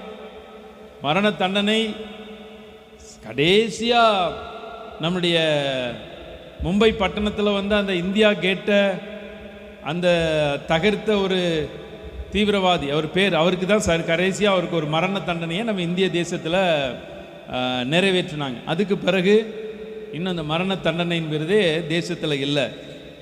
ஆனால் ஆண்டவர் விறகு பெருக்க போனதுக்கு இவ்வளோ பெரிய ஒரு காரியத்தை ஆண்டவர் வேதத்தில் வச்சிருக்கிறார். அல்லேலூயா. அதனால் நான் ஒன்றும் சொல்ல மாட்டேன். இதை நீங்கள் கருத்தில் கொண்டு செயல்படும்படி உங்களை அன்போடு கேட்டுக்கொள்கிறேன். அல்லேலூயா. ஆனால் இயேசு கிறிஸ்து உங்களுக்கு நல்ல சுதந்திரத்தை கொடுத்துருக்கிறாரு. ஆனால் அந்த சுதந்திரத்தை நீங்கள் என்ன பண்ணக்கூடாது, அதிகமாக மிஸ்யூஸ் பண்ணக்கூடாது. அல்லேலூயா. அப்போ விறகு பொறுக்குனவனுக்கு அங்கே என்ன பண்ணுச்சு, ஒரு மிகப்பெரிய தண்டனை கிடைக்கிறது. அப்போ இன்னைக்கு அந்த மாதிரி பழைய ஏற்பாட்டு கர்த்தர், இன்னைக்கு பழைய ஏற்பாட்டு மோசே நமக்கெல்லாம் இல்லை. இன்னைக்கு இயேசு கிறிஸ்து நாட்களுக்கு பிறகு அந்த கிருபையின் நாட்கள் நம்ம வாழ்க்கையில் இருக்கிறது. இன்னொரு இடத்துல விறகு குறித்து சொல்லப்பட்டிருக்கிறது. அது என்ன அப்படின்னு பார்த்தீங்கன்னா 1 ராஜாக்கள் 17ஆம் அதிகாரம் 12வது வசனத்தை ஒருத்தர் வாசிங்க பார்ப்போம். 1 ராஜாக்கள் 17:12 ஒருத்தர் வாசிங்க. பானையில் ஒரு பிடி மாவும் கலசத்திலே கொஞ்சம் எண்ணெயுமே அல்லாமல் என்னிடத்தில் ஒரு அடையும் இல்லை என்று உம்முடைய தேவனாகிய கர்த்தரை ஜீவனை கொண்டு சொல்லுகிறேன். இதோ நானும் என் குமாரனும் சாப்பிட்டு செத்து போக அதை இதோ நானும் என் குமாரனும் சாப்பிட்டு செத்து போக அதை எனக்கும் அவனுக்கும் ஆயத்தப்படுகிறதற்கு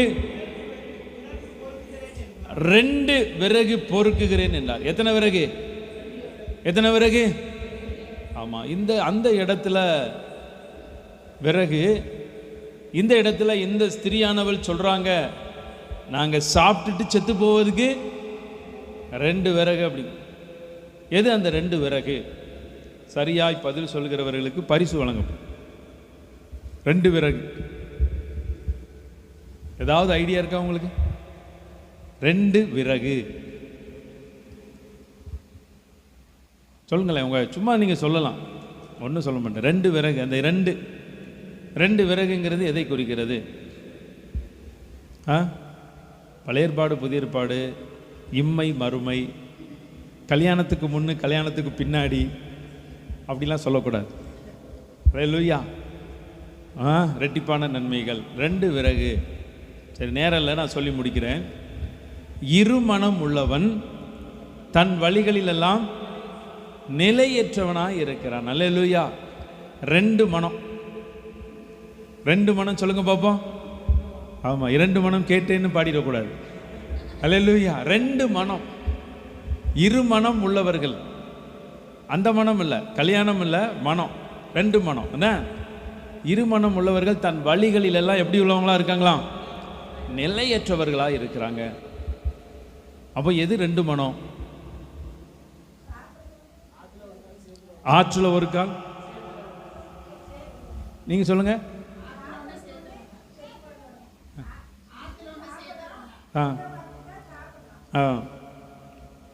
நிறைய சொல்லலாம் அந்த மாதிரி. ஆற்றுல ஒரு கால், சேற்றுல ஒரு கால்.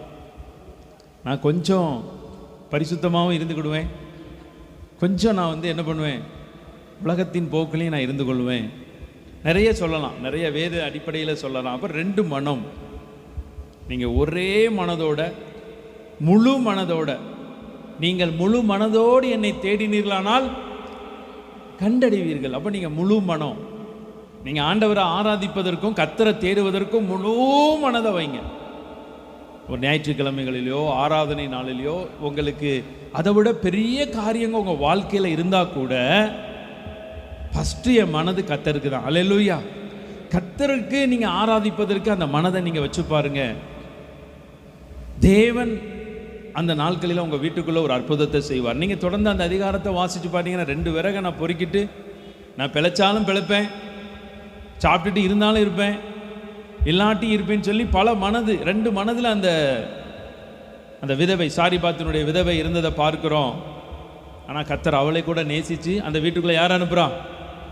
யார் போனா? என்ன நடந்துச்சு அந்த வீட்டில்? நீங்கள் வாசித்து பார்த்தீங்கன்னா அந்த வசனத்தில் தேசத்திலே வாசிங்க பார்ப்போம்.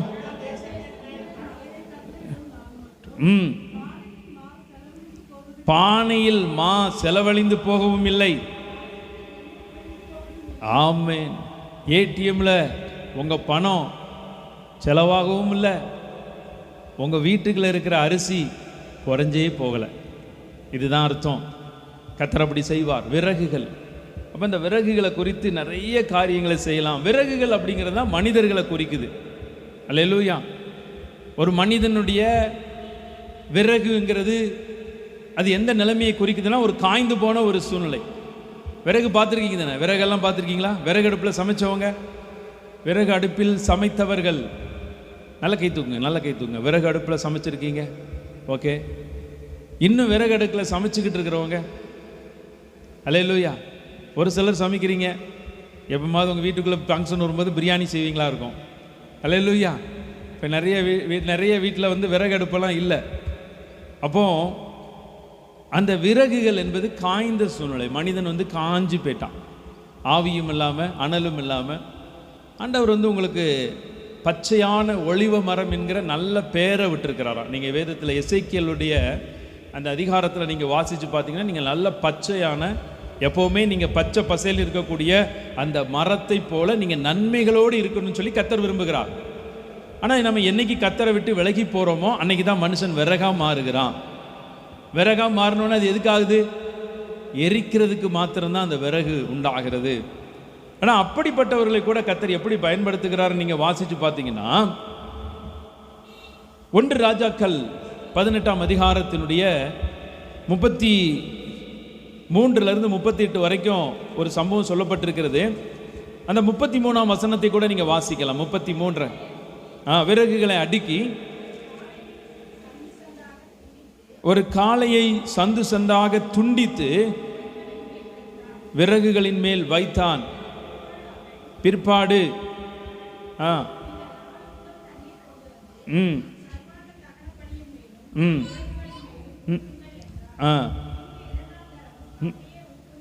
அல்லேலூயா. இங்க ஒரு சம்பவம், தீர்க்கதரிசியினுடைய காலத்தில் விறகுகள் அடுக்கப்பட்டு அதன் மேலே காளை வைக்கப்பட்டு விறகு மேலே தண்ணியும் ஊற்றப்படுது. என்ன ஊற்றப்படுகிறது? தண்ணியும் ஊற்றப்பட்டு அந்த தண்ணி பார்த்தீங்கன்னா 35வது வசனத்தில் தண்ணீர் பலிபீடத்தை சுற்றிலும் ஓடினது, வாய்க்காலையும் தண்ணீர் நிரப்பிற்றினது அப்படின்னு சொல்லி பார்க்கிறோம். இங்கே வாசிக்கும் பொழுது 38ஆம் வசனத்தை நீங்கள் வாசிங்க. அப்பொழுது கர்த்தரிடத்திலிருந்து இறங்கின அக்கினி இறங்கி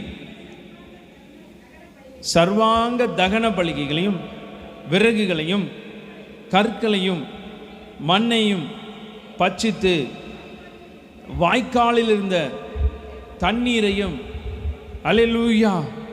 இவ பாருங்க, ஒன்றுக்கும் பிரயோஜனமாக இருக்க ஒன்றுக்கும் பிரயோஜனப்படாது, இது இனி நெருப்பு எரிப்பதற்கு தான் ஆகும் அப்படின்னு சொல்றக்கூடிய விறக கூட கர்த்தர் ஒரு பலி செலுத்துவதற்காக பயன்படுத்துகிறார்.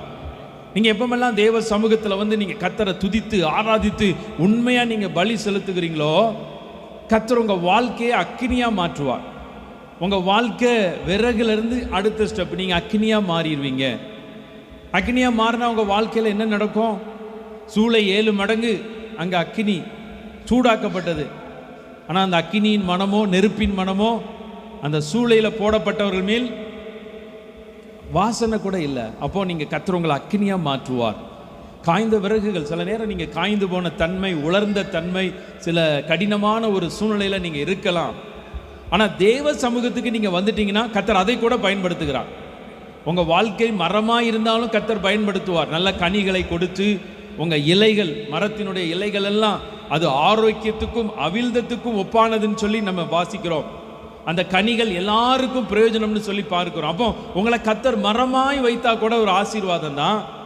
இல்லையா, எனக்கு மரம் இல்லை, நான் எல்லாத்தையும் நான் வந்து பார்த்தீங்கன்னா ஒரு இழந்த சூழ்நிலையில் ஒரு விறகு போல, எப்படி அந்த மரத்திலிருந்து ஒரு கட்டையை வெட்டின உடனே அந்த மரத்திலிருந்து அது பிரிக்கப்பட்டு அது காஞ்சி எல்லாராலும் கவனிப்பாரற்று கிடைக்கும். எப்போ கவனிக்கப்படும்? ஒரு விறகு அது எரிக்கைக்கு பயன்படும் போது மாத்திரம்தான். ஆனால் அந்த வெட்டப்பட்ட சூழ்நிலையில் இருக்கிற அந்த விறகு போன்று இருக்கக்கூடிய சூழ்நிலையில் இருக்கிற உங்களை கூட கர்த்தர் தேடி வந்து ஆசீர்வதிக்கிற ஒரு தேவனாக இருக்கிறார். அப்போ அந்த விறகு எதற்கு பயன்பட்டது அப்படின்னு சொல்லி பார்த்தீங்கன்னா, மிகப்பெரிய ஒரு பலி செலுத்தப்பட ஒரு சம்பவம். கர்த்தரை அந்த இடத்துல இருந்த விறகு, கல், காலை எல்லாமே மகிமைப்படுத்துச்சு. அதில் விறகு ரொம்ப முக்கியம். எப்படிப்பட்ட விறகு தெரியுமா? நனைஞ்ச விறகு. எப்படிப்பட்ட விறகு? அது கூட எரியுது, அது கூட எரியுது. உங்கள் வாழ்க்கையில் சில நேரம் நனைந்து போன ஒரு சூழ்நிலை, விறகாக இருக்கலாம், ஆனால் உங்கள் வாழ்க்கையில் எவ்வளவுதான் செபித்தாலும் நான் அற்புதத்தை பார்க்க முடியல, அக்கினி அபிஷேகத்துக்குள்ளே போக முடியல, என் வாழ்க்கையில் நன்மை நடக்க முடியலன்னு சொல்லி ஒரு மிகப்பெரிய கவலைகள் கண்ணீர்களோட எதிர்பார்ப்போடு நீங்கள் இருப்பீங்கன்னா, தேவனிடத்திலிருந்து இறங்கக்கூடிய அந்த அக்கினி அந்த விறகை எல்லாம் எரிய வைத்தது. உங்கள் வாழ்க்கையில் கர்த்தரிடத்திலிருந்து அப்படி நன்மையெல்லாம் இறங்க போகிறது. பக்கத்தில் இருக்கவங்களுடைய கரத்தை பிடிச்சு சொல்லுங்க, கர்த்தரிடத்திலிருந்து காய்ந்து கிடக்கக்கூடிய உங்கள் வாழ்க்கையில் நன்மைகள் எல்லாம் உண்டாக போகிறது. அடுத்தபடியாக இன்னொரு விறகும் இருக்குது. அந்த விறகை நம்ம தியானிக்கணும். நெகேமியாவின் புஸ்தகம் 13ஆம் அதிகாரம் 31ஆம் வசனத்தை நாம் வாசிக்கலாம். நெகேமியா 13:31 ஒருத்தர் வாசிங்க பார்ப்போம்.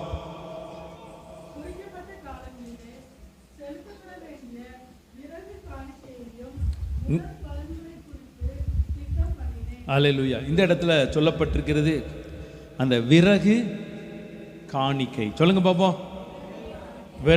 விறகு காணிக்கை. அதனால தான் பெர்க்மான்ஸ் ஒரு பாட்டு பாடியிருக்காரு, அருமையான ஃபாதர். உகந்த காணிக்கையாய் ஒப்பு கொடுத்தேன். நீங்கள் விறகு போல இருக்கலாம், நான் இன்னைக்கு இது காணிக்கையாக உங்களுடைய சமூகத்தில் ஒப்பு கொடுக்க போகிறேன். அல்லேலூயா. காணிக்கையா? காணிக்கைன்னா என்ன? காணிக்கை அப்படின்னா என்ன? அதை குறித்து நிறைய பெரிய சப்ஜெக்ட் இருக்குது. அது ஒரு 10 வாரம் அதை எடுக்கணும். காணிக்கை உங்கள் பொருளால் செலுத்துகிறது, உங்களுடைய பணத்தை செலுத்துகிறது, இதெல்லாம் ஒரு இருந்தால் கூட ஆண்டவர் எதிர்பார்க்கிற ஒரு காணிக்கை உங்கள் வாழ்க்கையில் உண்டு. அது என்ன காணிக்கை? உங்களை நீங்கள் கர்த்தருக்காக ஒப்பு கொடுக்கிறது. உங்களை நீங்கள் எதுக்காக ஒப்பு கொடுக்கணும்? கர்த்தருக்கு உகந்த வாழ்க்கை வாழ்வதற்கு, கர்த்தருக்கு பிரியமான வாழ்க்கை வாழ்வதற்கும் உங்களால் இயன்றதை நீங்கள் கர்த்தருக்கு செய்யும்படியாக, அதான் இந்த இடத்துல இந்த விறகு காணிக்கை அப்படின்னு சொல்லி இந்த இடத்துல சொல்லப்பட்டிருக்கிறது. அப்போ விறகு என்பது மனிதனுடைய காய்ந்த உலர்ந்த ஒரு சூழ்நிலையை குறிக்கிறது. இன்று நீங்கள் தேவ சமூகத்தில் ஒரு உலர்ந்த நிலைமையில், உலர்ந்த சூழ்நிலையில் நீங்கள் வந்திருந்தீங்கன்னா கர்த்தர் உங்களை பயன்பட வைக்க போகிறார். அல்லேலூயா. பக்கத்தில் இருக்கவங்கள சொல்லுங்கள், நீங்கள் அநேகருக்கு பயன்பட போகிறீங்க. அநேகருக்கு நீங்கள் பயன்பட போகிறீங்க. அல்லேலூயா. ஒரு விறகுல சமையல் பண்ணாங்கன்னா சமையல் பண்ணுறவங்க மாத்திரமா சாப்பிட்றாங்க? இல்லை தானே? எல்லாரும் யாருக்காக சமைக்கப்படுறாங்களோ அவங்களுக்கெல்லாம் அது பிரயோஜனமாய் மாறுகிறது. இப்போ உங்கள் வாழ்க்கையை கூட கர்த்தர் அப்படி தான் செய்ய போகிறார். உங்கள் வாழ்க்கையை கர்த்தர் அப்படி தான் நடத்த போகிறார். நீங்கள் அநேகருக்கு பிரயோஜனமாய் மாற போகிறீங்க. தொடர்ந்து நம்ம வாசிப்போம். அடுத்தபடியாக என்ன நடந்துச்சு அப்படின்னு சொல்லி பார்த்தீங்கன்னா,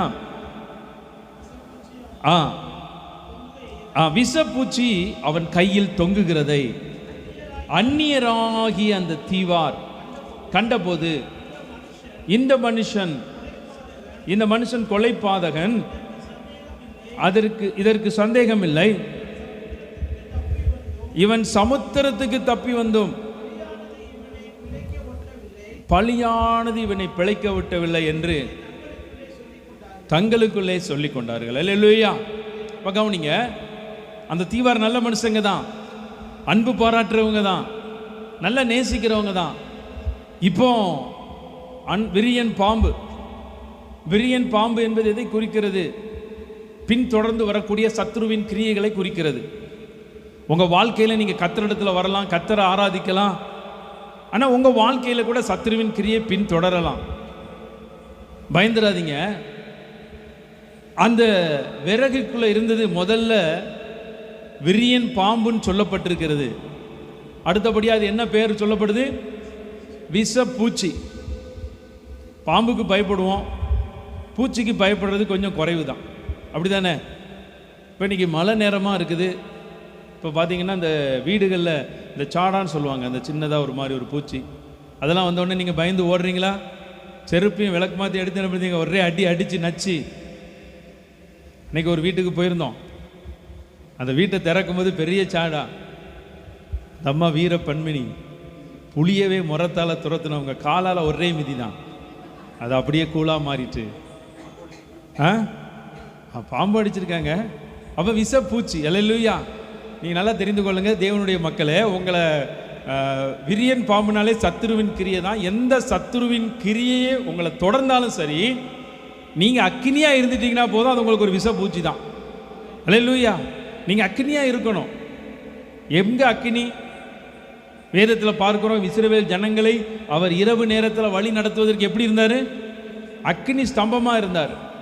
அக்கினி ஸ்தம்பம் அது தேவனுடைய பிரசன்னத்தை குறிக்கிறது. இரவு நேரத்தில் அப்படியே அந்த ஜனங்களை வழி நடத்துவதற்கு தேவன் அக்கினி ஸ்தம்பமாக இருந்தாராம் பாலைவனத்தில். அந்த பாலைவனத்தில் விஷப்பூச்சிகள் உண்டு, வெளிச்சமில்லாத தன்மை உண்டு. அப்போ உங்கள் வாழ்க்கையில் நீங்கள் அக்கினியாக இருந்தால் போதும், எல்லா இருளை கடக்க முடியும். எந்த விஷ ஜந்துக்களாக இருந்தாலும் சரி, விஷப்பூச்சிகளாக உங்களுக்கு மாறிடும். நீங்களே அழிக்க முடியும்.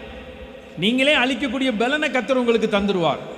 இப்போ என்ன நடக்கு அப்படின்னு பார்த்தீங்கன்னா, இந்த விஷப்பூச்சி அவன் கையில் தொங்குச்சான். அப்போ எப்படி கையில் தொங்குச்சு அப்படின்னா, நல்ல பல்ல வச்சு கடிச்சு தான் அது என்ன பண்ணியிருக்கோம், தொங்கியிருக்கோம். சும்மா சுத்தலை, நல்லா தொங்கியிருக்கு அந்த கையில். ஆனால் என்ன நடந்துச்சு அப்படின்னு சொல்லி நீங்கள் வாசிட்டு பார்த்தீங்கன்னா, 5ஆவது வசனத்தை வாசிங்க. அவன் அந்த பூச்சியை தீயிலே உதறி போட்டு ஒரு தீங்கும் அடையாதிருந்தான். அல்லேலூயா. ஒரு தீங்கும் அவன் அடையாம இருந்தானா? நல்லா தெரிந்து கொள்ளுங்க. வாசிப்போம் ஒரு வேத வசனத்தை. 2 நாளாகமம் 7ஆம் அதிகாரம். 2 நாளாகமம் 7ஆம் அதிகாரம் 1வது வசனத்தையும் 2வது வசனத்தையும் நீங்க வாசிங்க பார்ப்போம்.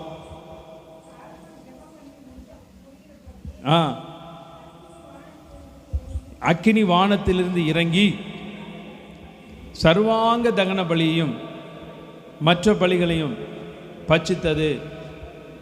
கர்த்தருடைய மகிமையும் ஆலயத்தை நிரப்பிற்று. அல்லேலூயா. உங்க வாழ்க்கையில் இருக்கக்கூடிய சத்துருவின் கிரியைகள், விரியன் பாம்புக்கு ஒப்பான பொல்லாத கிரியைகள், அது விச்ச பூச்சியாய் மாறணும் அப்படின்னா நீங்க முதல்ல அக்கினியாய் மாற வேண்டும். அந்த அக்கினி அபிஷேகங்களை பெற்றுக்கொள்ள வேண்டும். இல்லைன்னா அக்கினி அபிஷேகம் நிறைந்திருக்கிற இடத்துல நீங்க இருக்கணும். அதான் ரொம்ப முக்கியம். இங்கே சாலமோன் ஜெபம் பண்ணி முடிச்சவொன்னே அக்கினி இறங்கினதான். தேவனுடைய ஆலயத்தில் உங்களுக்கே தெரியாம உங்களை சுற்றி உங்களை பாதுகாக்கக்கூடிய அக்கினி இருக்கிறது. எத்தனை பேருக்கு தெரியும்? எத்தனை பேருக்கு தெரியும்? நான் இன்னைக்கு சொல்கிறேன், நீங்கள் ஒவ்வொரு நாளும் ஞாயிற்றுக்கிழமை நீங்கள் ஆண்டவருடைய ஆலயத்தில் வந்து இருக்கிறீங்கன்னா ஏதோ கடமைக்காகவோ, நம்ம ஞாயிற்றுக்கிழமை கிறிஸ்தவர்களாக பிறந்துட்டோம் அதனால் நம்ம ஆராதிக்கணும் அப்படிங்கிற சட்டத்துக்கு அல்ல. உங்கள் வாழ்க்கையில் இருக்கக்கூடிய பாதுகாப்பு. நான் எப்போவுமே சொல்கிறேன், ஞாயிற்றுக்கிழமை ஆராதனையில் வந்து கலந்துட்டு போகிறவங்களை கர்த்தர் பாதுகாத்துக்கிட்டே இருப்பார். எல்லா சூழ்நிலையிலும் பிரயாணத்தில் பாதுகாப்பார், வீட்டில் பாதுகாப்பார், எல்லா இடத்துலையும் பாதுகாப்பார். அதுதான் அந்த இடத்துல வச்சிருக்கக்கூடிய கர்த்தருடைய அந்த அக்கினியோட அபிஷேகம். இப்போ பாருங்க, அவன் அந்த பூச்சியை தீயிலே உதறி போட்டு ஒரு தீங்கும் அடையாதிருந்தான். அப்போ உங்கள் வாழ்க்கையில் தீங்கின் நாட்கள், துக்கத்தின் நாட்கள் எல்லாம் இந்த மே மாசத்தோட முடிய போகுது. எத்தனை பேர் விசுவாசிக்கிறீங்க? உங்கள் வாழ்க்கையில் இருக்கிற உங்களை பின்தொடர்ந்து வந்த தீங்கின் நாட்கள், துக்கத்தின் நாட்கள், வேதனையின் நாட்கள், சஞ்சலத்தின் நாட்கள் எல்லாத்துக்கும் இன்னைக்கு முற்றுப்புள்ளி. அது எல்லாம் இன்னைக்கு நெருப்பில் போடப்படுது. அல்லேலூயா. கர்த்தர் உங்கள் வாழ்க்கையில் அப்படி தான் அற்புதத்தை செய்ய போகிறார். இப்போ 6வது வசனத்தை நம்ம வாசித்து நம்ம தொடர்ந்து ஜெபிக்க போகிறோம். அவனுக்கு வீக்கம் கண்டு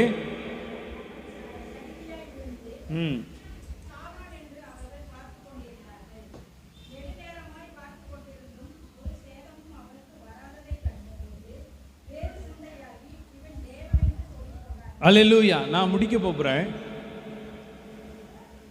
முதலாவது, தீங்கு அடையாதிருந்தானாமா. எப்படி இருந்தானாமா? தீங்கு அடையாதிருந்தான்.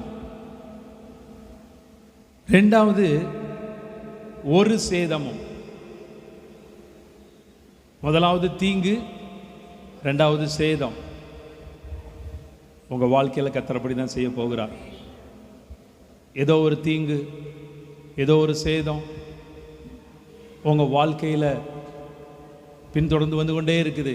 எவ்வளவோ தீங்கை நான் பார்த்துட்டேன், எவ்வளவோ என் வாழ்க்கையில் சேதமும் வந்துட்டுது. ஆனால் என் வாழ்க்கையில் இனி தீங்கும் சேதமும் வருமா, இனி இந்த தீங்கும் சேதத்தின் வழியாக தான் என் வாழ்க்கை இருக்குமா அப்படின்னு சொல்லி பல நேரங்களில் பல கவலைகள் நம்ம வாழ்க்கையில் வருது. பல எண்ணங்கள், சிந்தனைகளில் நம்ம சில நேரம் கவலையின் பாதையின் வழியாக நம்ம போய் கொண்டு இருக்கிறோம். ஆனால் உங்களை பார்த்து கர்த்தர் சொல்லுகிறார், எந்த தீங்கின் பாதையில், எந்த ஒரு நெருக்கத்தின் பாதையில் நீங்கள் போய் கொண்டு இருக்கிறீங்களோ அந்த தீங்கின் பாதையை மாற்றுவது தான் கர்த்தர் உங்கள் வாழ்க்கையில் செய்யக்கூடிய பெரிய காரியம். இதிலும் பெரிதானவை என்ன தெரியுமா? இதுவரைக்கும் வந்திருக்கிற தீங்கு உங்கள் வாழ்க்கையில் அப்படியே ஸ்டாப் ஆக போகுது. நீங்கள் வேணா பாருங்கள், எத்தனையோ தீங்கு உங்கள் வாழ்க்கையில், ஐயோ நான் எழுதுனா அவ்வளோ தீங்கு என் வாழ்க்கையில் நடந்திருக்குது, என் வாழ்க்கையில் இவ்வளவு சேதம் வந்திருக்குது அப்படின்னு சொல்லி தீங்குகள் சேதங்கள் நிறைந்ததாக உங்கள் வாழ்க்கை இருக்கலாம். ஆனால் அந்த தீங்கும் சேதமும் அக்கினியில் எரிய போகிறது. உங்கள் வாழ்க்கையில் இருக்கக்கூடிய சாபத்தின் தீங்குகள், வேதனையின் தீங்குகள் எல்லாவற்றையும் கர்த்தர் அழித்து நிர்மலமாக்குவார். இப்போ அந்த ஜனங்கள் என்ன சொல்கிறாங்க பாருங்க, வேறு சிந்தையாகி இவன் தேவன் என்று சொல்லி கொண்டான். அப்போ கொஞ்ச நேரத்துக்கு முன்னாடி தான் சொன்னாங்க, பழி இவனை பின்தொடர்ந்து வந்துக்கிட்டே இருக்குது, பழி பின்தொடர்ந்து வந்து கொண்டே இருக்குது அப்படின்னு சொல்லி ஒரு சாபமாக இருக்காங்கய்யா அப்படின்னு சொல்லி கொஞ்ச நேரத்துக்கு முன்னாடி தான் அந்த ஜனங்கள் சொன்னாங்க. இப்போ யாருன்னு சொல்கிறாங்க, தேவன் என்று அந்நிய தீவாருக்கும் தேவனுக்கு ஏதாவது சம்மந்தம் இருந்துச்சா? இல்லை. ஆனால் அவனுடைய செயல், அவனுடைய நடவடிக்கை, அவனுடைய காரியத்தை பார்த்த உடனே தேவனை பற்றி அறிந்து கொண்டாங்க. நான் இன்னைக்கு உங்களெல்லாம் ஆசீர்வதிக்கிறேன். உங்கள் வாழ்க்கையில் கர்த்தர் செய்யக்கூடிய நன்மைகளை வச்சே நீங்கள் கர்த்தரை ஆராதிக்கக்கூடிய ஜனங்கள் அப்படின்னு அவங்க தெரிந்து கொள்ளணும்.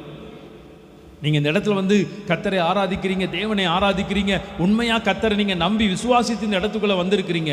ஒரு நாள் வரும் பொழுது உங்களை பார்க்கும் பொழுதே இவர்கள் கர்த்தரை ஆராதிக்கக்கூடிய ஜனங்கள், இவர்கள் கர்த்தரை தெய்வமாய் கொண்டிருக்கிற ஜனம் பாக்கியம் உள்ளது. அப்படிப்பட்ட ஒரு சூழ்நிலைக்குள்ளே கர்த்தர் உங்களை கொண்டு போவார். நிறைவாக நம்ம வாசித்து ஜெபிக்க போகிறோம். இது நடந்த பின்பு நீங்கள் 8வது வசனத்தில் 8:9 கூட நம்ம வாசிக்கலாம். 8:9 நீங்கள் வாசிங்க, நம்ம ஜெபிச்சிருவோம். திறத்தினாலும் பவுல் அவனிடத்திற்கு போய் ஜெபம் பண்ணி அவன் மேல் கைகளை வைத்து அவனை குணமாக்கினான். இது நடந்த பின்பு தீவிலே இருந்த மற்ற வியாதிக்காரரும் வந்து குணமாக்கப்பட்டார்கள். இப்போ பாருங்க, பவுல் பெரிய கடல் சேதத்தில் தப்புனாரு. ஒரு பெரிய விஷ ஜந்து, விஷ பாம்பு, அது விஷ பூச்சியா, அதை எரிந்து போட்டு சேதம் இல்லாமல் தீங்கு இல்லாதபடி இருந்தார். இப்போ அவர் போய் கை வச்சாலே ஒரு அற்புதம் நடக்குது, ஒரு அதிசயம் நடக்குது, ஒரு ஆசீர்வாதம் உண்டாகுது, ஒரு சுகம் உண்டாகுது. இன்னைக்கு இந்த இடத்துல ஜெபிக்கிற நீங்கள் உங்கள் கைகளை வைக்கும் பொழுதே ஒரு அற்புதம் நடக்கணும். எத்தனை பேர் விரும்புகிறீங்க? உங்கள் வீட்டுக்குள்ளே இருக்கிறவங்களுக்கு நீங்கள் ஜெபிக்கும் போதே ஒரு அதிசயம் நடக்கணும். அல்லேலூயா. ஆனால் அதுக்கு முன்பதாக நீங்கள் பவுலினுடைய பாதையில் நீங்கள் போக வேண்டியது ஒரு கொஞ்சம் கட்டாயம்தான். ஒருவேளை அந்த பாதையில் நீங்கள் நடந்து வந்திருந்தீங்கன்னா, பவுல் அந்த தீவினுடைய முதலாளின்னு போட்டிருக்குது, அந்த புபிலியினுடைய தகப்பனுக்கு இருந்த மிகப்பெரிய ஒரு வியாதியை குணமாக்குகிறான். மற்ற வியாதிக்காரரும் வந்து குணமாக்கப்பட்டார்கள் சொல்லி பார்க்கிறோம். இதுதான் கர்த்தர் உங்கள் வாழ்க்கையில் செய்யக்கூடிய இதிலும் பெரிதான காரியம்.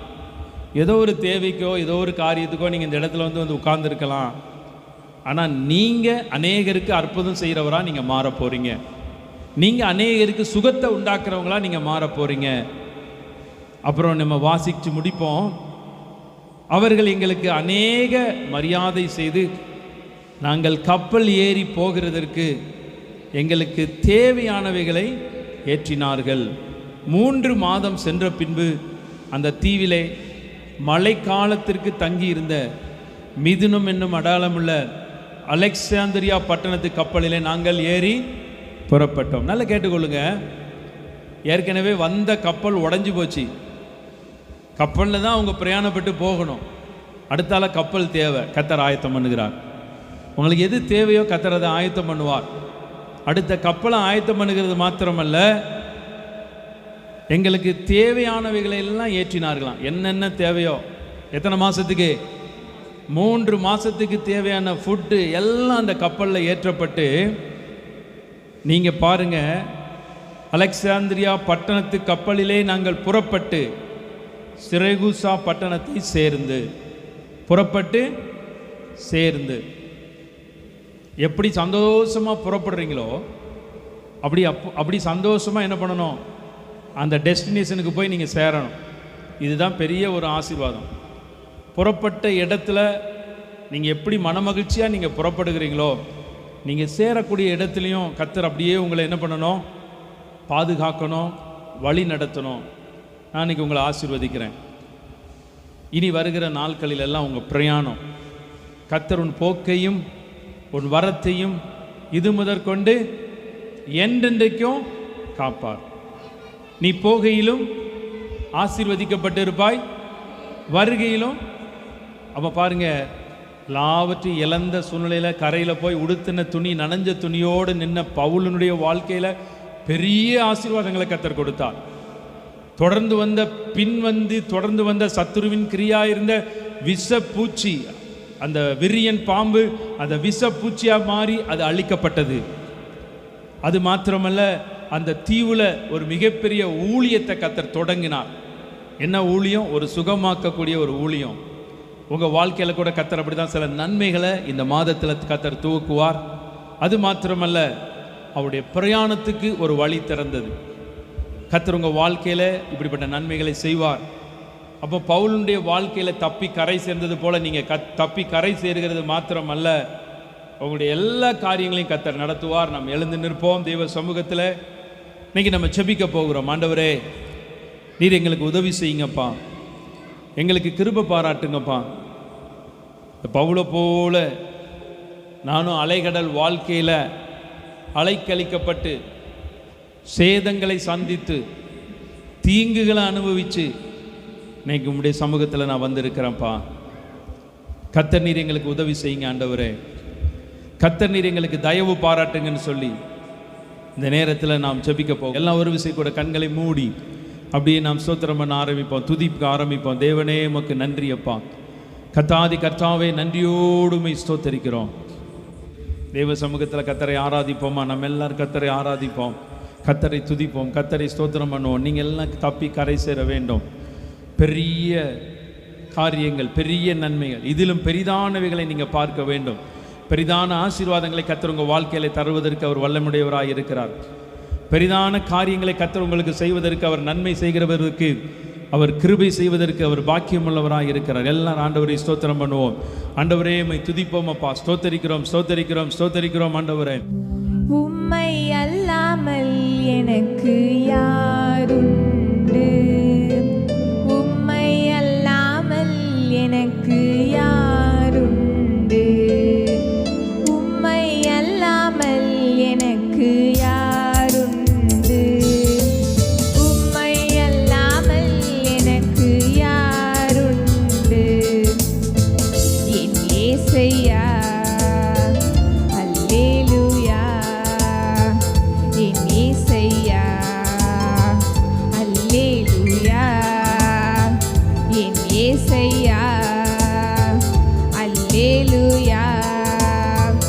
என் இயேசையா, அல்லேலூயா. இன்பத்திலும் நீரே, துன்பத்திலும்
பிதாவே, இந்த நாளிலும் இந்த ஆராதனையிலே கலந்து கொண்டு ஆராதித்து துதித்து ஜெபித்து ஆண்டவரை காணிக்கைகள் தசம பாகங்களை கொடுத்து உம்முடைய சமூகத்தில் வந்து உம்மை ஆராதித்த உம்முடைய ஜனங்களை நான் மனதார ஆசீர்வதிக்கிறேன்ப்பா. இதிலும் பெரிதானவைகளை காண்பதற்கு கர்த்தர் தயவு பாராட்டுங்க. இந்த மே மாதம் முழுவதும் சுகபத்திரமாய் பாதுகாத்தீங்க. ஜூன் மாதத்திலும் கர்த்தர் அற்புதத்தை செய்து குடும்பத்தில் நன்மைகள் கிருபைகளை பெருக பண்ணுங்கன்னு சொல்லி ஜெபிக்கிறோம். எல்லா சிறு பிள்ளைகளை ஆசீர்வதிக்கிறோம். ஆண்டவரே, வருகிற பள்ளிக்கூடங்களுக்கு செல்லுகிறதற்காக ஆயத்தப்படக்கூடிய எல்லா சிறு பிள்ளைகளையும் கர்த்தர் ஆசீர்வதிப்பீராக. ஆண்டவரே, பிள்ளைகளுடைய படிப்பு தேவைகள், பீஸ் காரியங்கள், கல்வி கட்டணங்கள் எல்லாவற்றுக்குமாக எதிர்பார்த்து கொண்டிருக்கிறவர்களுக்கு கர்த்தர் எல்லாவற்றையும் சந்திப்பீராக என்று சொல்லி இயேசுவின் நாமத்தினால ஜெபிக்கிறோம். ஆண்டவரே, வந்திருக்கிற சிறியவர் பெரியவர் முதியவர் வரைக்கும் எல்லார் மீதும் தயவுள்ள கரம் இருக்கட்டும். நீர் மாத்திரம் பாதுகாப்பீராக, வழி நடத்துவீராக. இயேசு கிறிஸ்து மூலமாய் ஜெபிக்கிறோம் நல்ல பிதாவே, ஆமென் ஆமென். என் ஆத்துமாவே கர்த்தரை ஸ்தோத்தரி, என் முழுமையுடைய பரிசுநாமத்தை ஸ்தோத்தரி. என் ஆத்துமாவே கர்த்தரை ஸ்தோத்தரி, கர்த்தர் செய்த சகல உபகாரங்களையும் மறவாதே. ஆமென் ஆமென். நம்முடைய கர்த்தராயிருக்கிற இயேசு கிறிஸ்துவினுடைய கிருபையும் பிதாவாகிய தேவனுடைய அன்பும் பரிசுத்தனுடைய அந்நியநைக்கமும் இந்த ஆராதனையிலே கலந்து கொண்டு கர்த்தரை ஆராதித்த உங்கள் அனைவரோடும் இன்றும் இன்றும் சதா காலமும் ஆண்டவருடைய வருகை பரியந்தம் தங்கி இருப்பதாக.